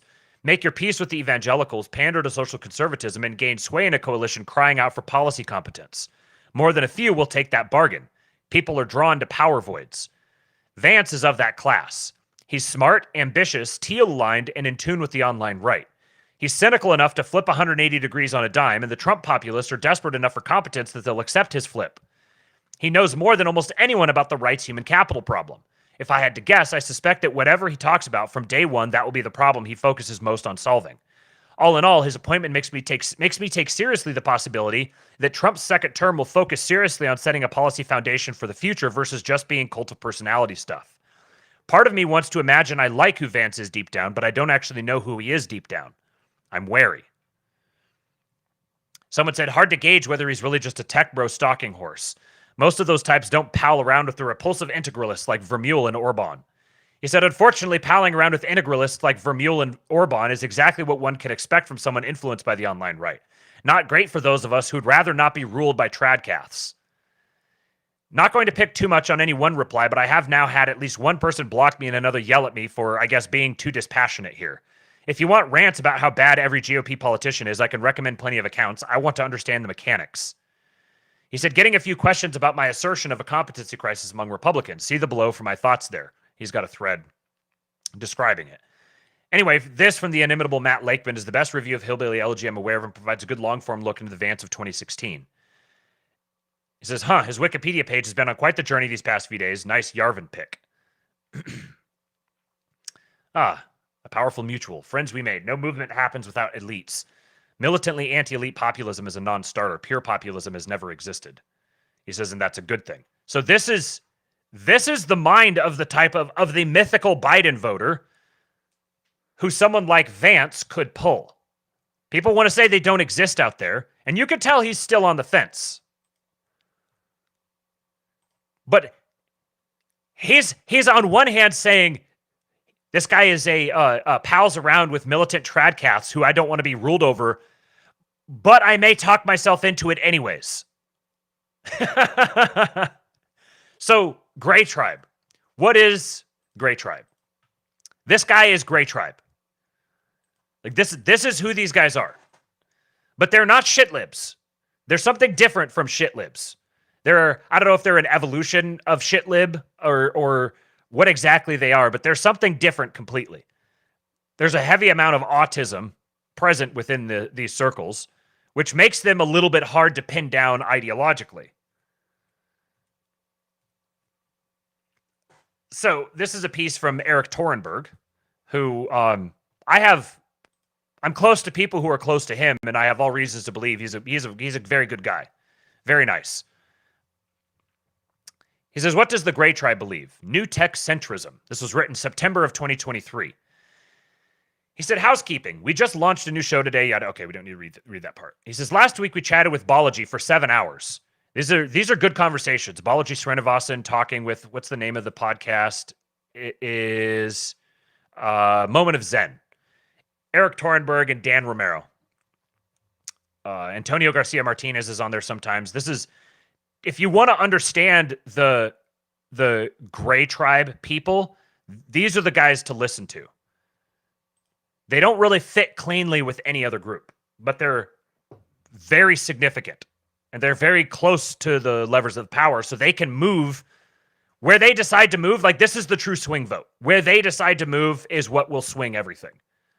And I don't mean that just in an electoral sense. He said, last week we chatted with Balaji for 7 hours about the need for a gray tribe in contrast to the red and blue tribes. Might even call him like more pragmatic libertarian. We'll get into it. In this piece, I'll take a stab at some gray tribe positions as well as some context on why there's a gray tribe in the first place. We talked about the tech lash, how the left loved tech and then turned on tech. This has left techies politically homeless for some time.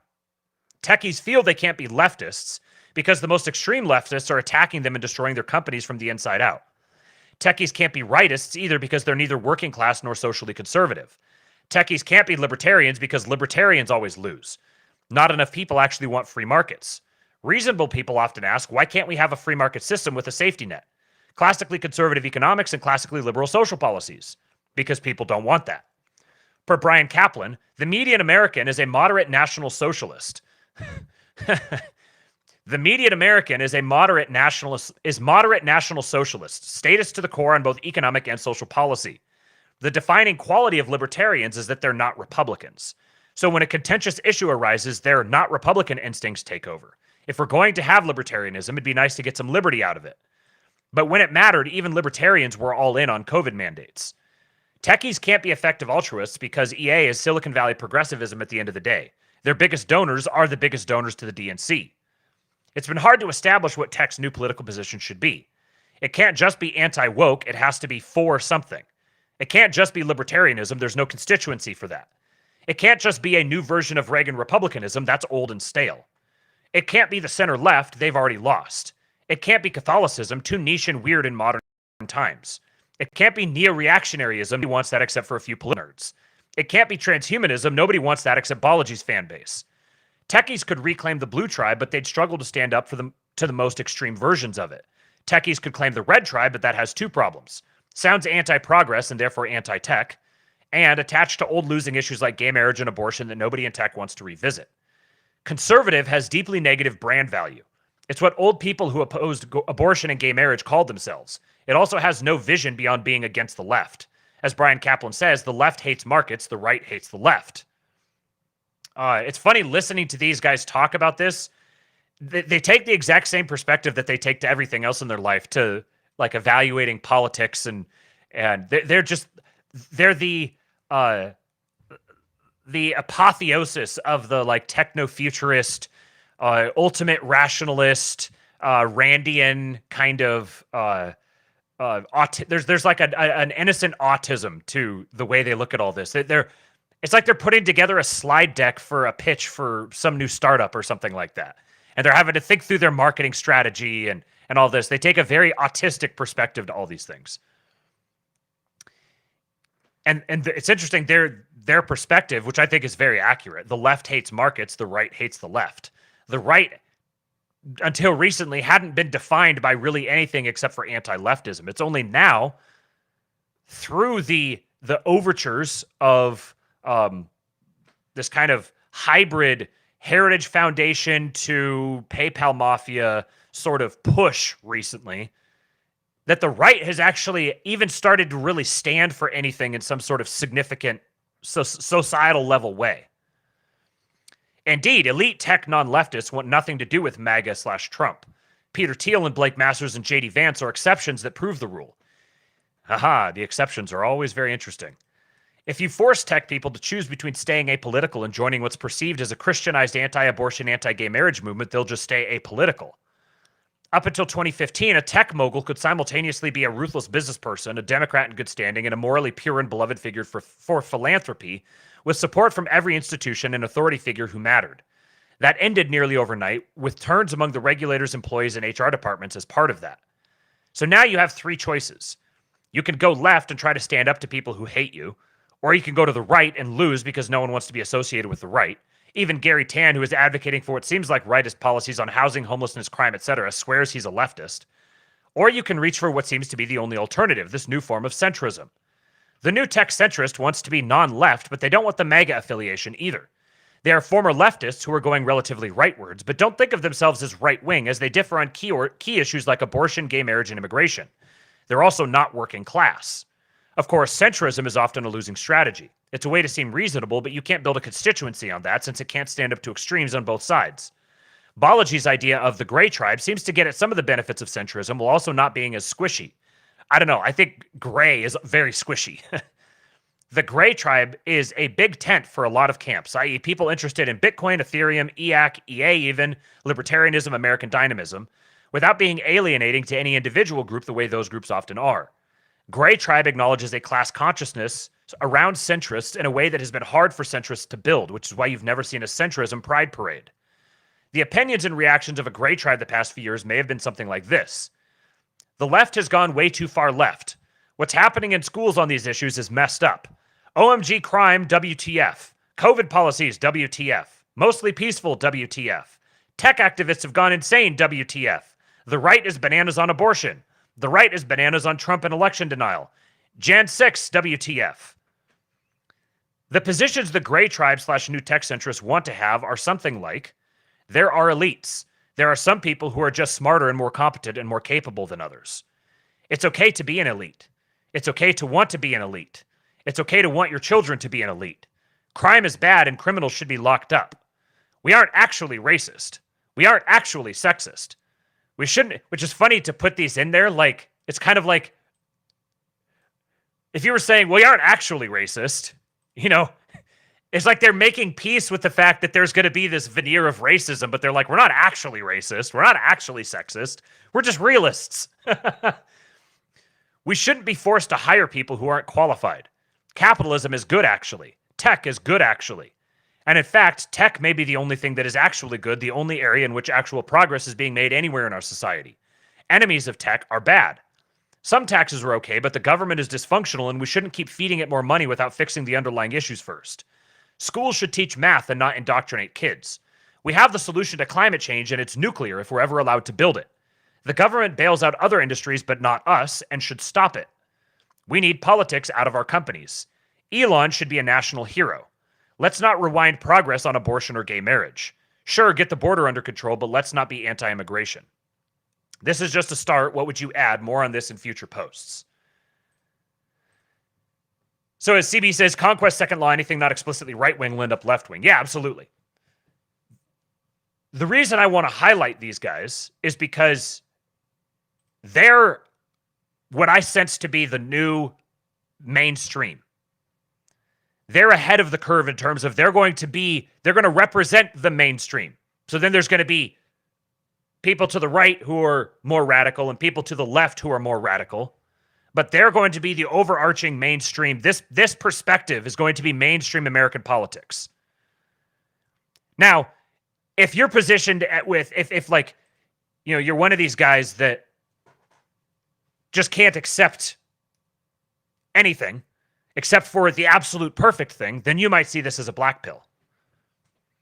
To me, I see this as a massive white pill. If these become the people that occupy the center, who are the most influential,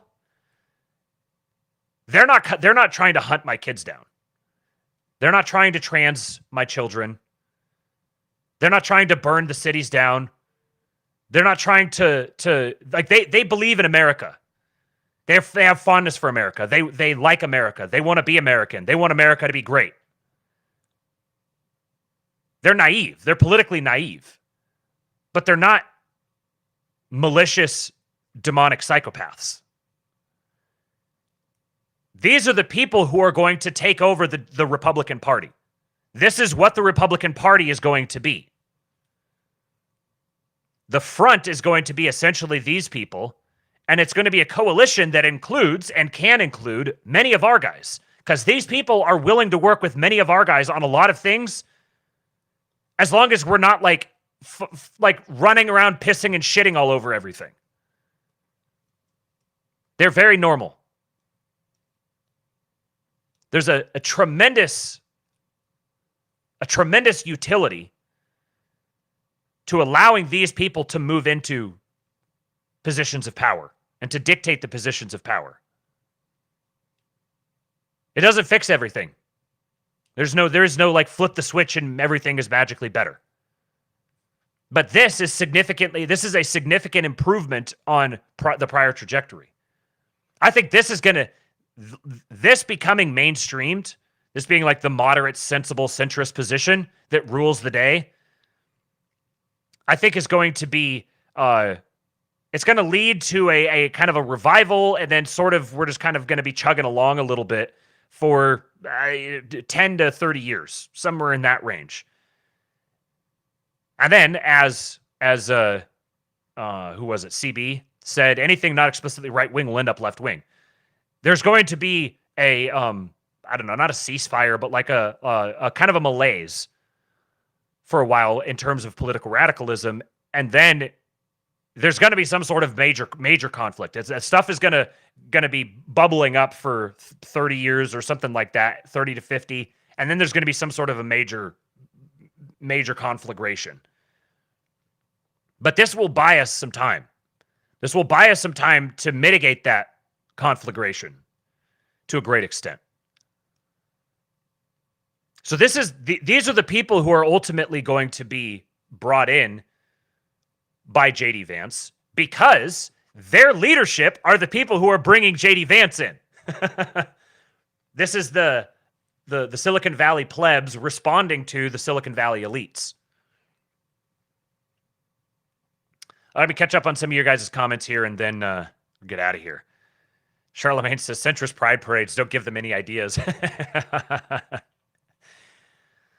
Let's see. Taylor says, I'm sensing a two-pronged approach here amongst our friends in the PayPal mafia. One, redefine the center and manufacture popular consensus among normies and hard-right elites. We're witnessing a redefinition of what it means to be in the middle. Let's see. The issue with the abortion and gay marriage stuff. One of the things about this sort of new middle is that they tend to be very libertarian. They're very laissez-faire socially, and they have a natural comfort with the idea of like returning things to the states. So they're not going to be like rabid ideologues dying on this hill as long as they don't feel like it's being immediately threatened. They're going to be like, yeah, return it to the states, and then you just self-segregate. Just go like, if you don't like that, go to this other state, and we could just like let all the weird like Alabamans be Alabamans, and so again, don't let the perfect be the enemy of the good. At the very least, people like this aren't actively seeking to eliminate the existence of our children. Kate says Sargon made a good list of positions to define the sensible centrist in the future about a year or two ago.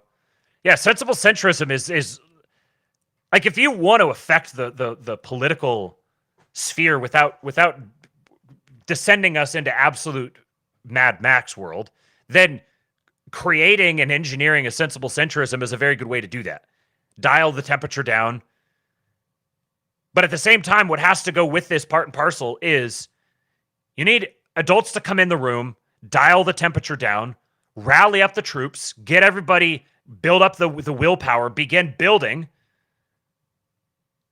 And then for us, it's use this opportunity to prepare ourselves for whatever could be coming next. Don't just assume, oh, well, we have to get the right person in, and this is the age-old fucking right-wing conservative Republican retardation.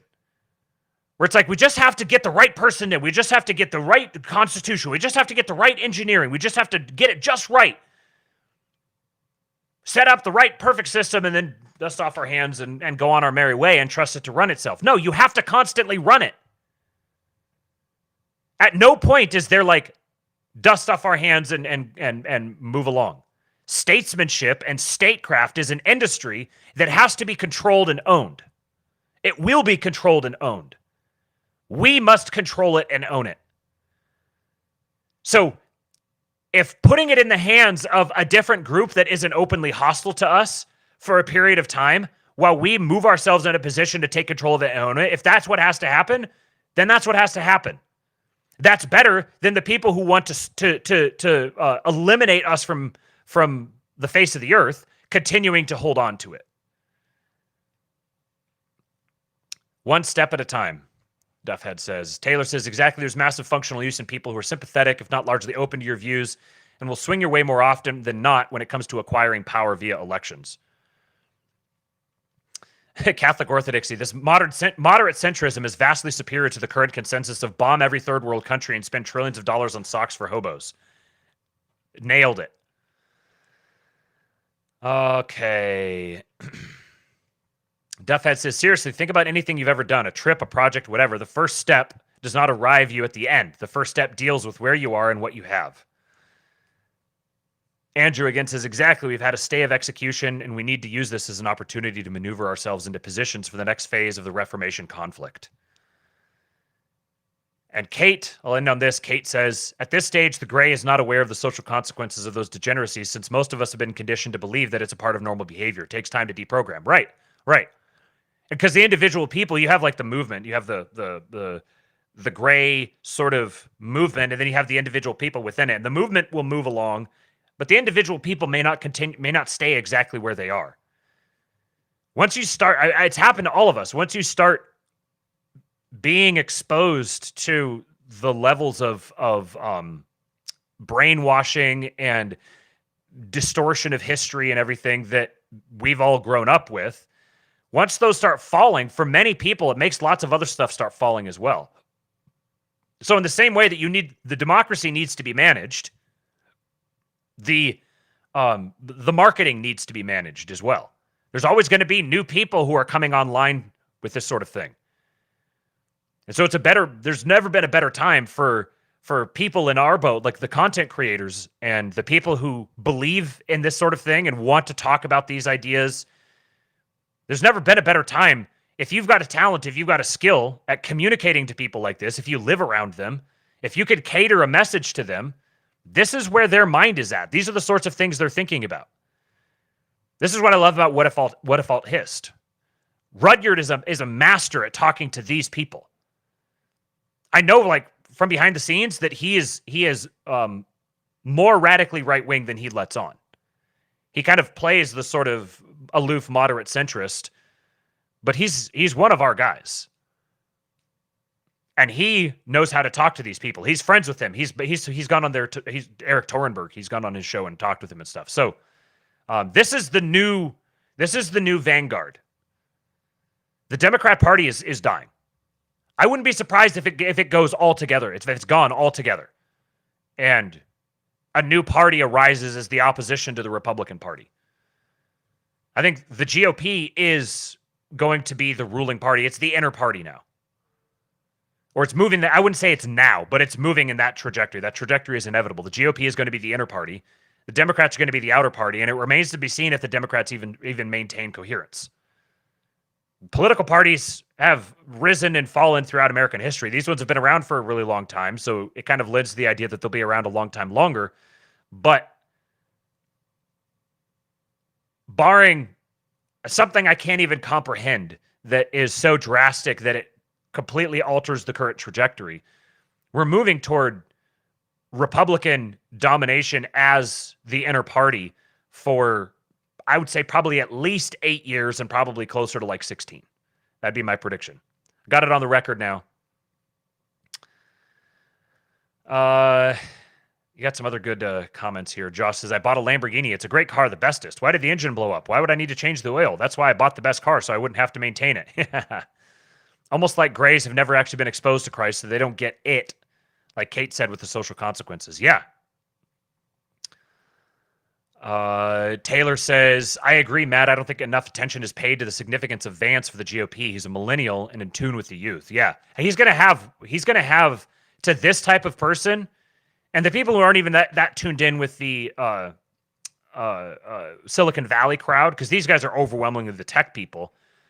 But even just having a millennial on the ticket to vote for, there's a lot of people who will be like, hey, this is the first ticket that's ever had a millennial, and Trump was the guy who got shot, and he had that really awesome picture, so those are the guys I'm going to vote for. We were having this conversation I know I said I was going to wrap up, but I just thought of this. We were having this conversation in the Discord last night We were debating you're getting all the headlines saying that the black vote is going to turn out much more for Trump than it has for Republican in the past. And I'm a little ambivalent to that. I don't really think that that's the case. I mean, all it would take is like 5% bump or something to be massive. But I've heard this many times and it's never actually panned out. At the same time, it's been a pretty radical last 4 years. So I guess I'm going to be a sensible centrist on this one and say I have no idea. But what I do think is going to happen is white vote is going to be through the roof. The turnout of white people voting for Trump is going to be enormous. And I think Hispanic turnout for him is going to be very good as well. It already was in the last one. So I think that the minority contingents aren't nearly as significant, I think, as the fact that the ordinary run-of-the-mill conservative, like every single remotely right-wing inclined person, is going to be turning out to vote for Trump. Barring, again, like I said, some sort of, at this point, crazy dramatic things are happening on a regular basis that seem surreal and unpredictable. So something else is probably going to happen, I'd imagine. And at that point, then, when we have new information, we will reevaluate. But as it turns out right now, I think that's what will carry the election is the turnout from white, anything barring extreme liberal, like everything with the exception of extreme liberal, white people are going to be turning out to vote for Trump. All right, I got to get out of here. I'm in 2.5 hours. I'm basically delirious, running on fumes. I appreciate you guys. Thank you for showing up. We'll be back. I'll be back tomorrow about the same time, 10 in the morning, and go join the King Pill Discord where we can have more conversations like this. Depending on how things go tonight, I might hop in the voice chat. I'm going to try to do. I want to do this live reading of this piece from JD Vance that he wrote. It's called "How I Joined the Resistance," written in The Lamp, a Catholic journal of literature, science, the fine arts, etc. He wrote it April 1, 2020. So this is like the very, very beginning of COVID. And he's talking about his conversion, how his conversion happened and everything that went down. It was very, it's a very, very good piece. I'm not sure when we're going to do this. I'm going to do this with Cooper. Maybe, I don't think I can do it this afternoon. And then I'm going to have a really busy rest of the week. So it might not be till next week, but we're trying to get one cooked up for you guys. So in the meantime, if you want to hang out with us off stream, then go to kingpill.com, sign up for the Discord, and we'll see you there. Otherwise, like this stream, share it, subscribe to the channel, follow me on Twitter @RealKingPilled, and we'll be back with the Astrolabe.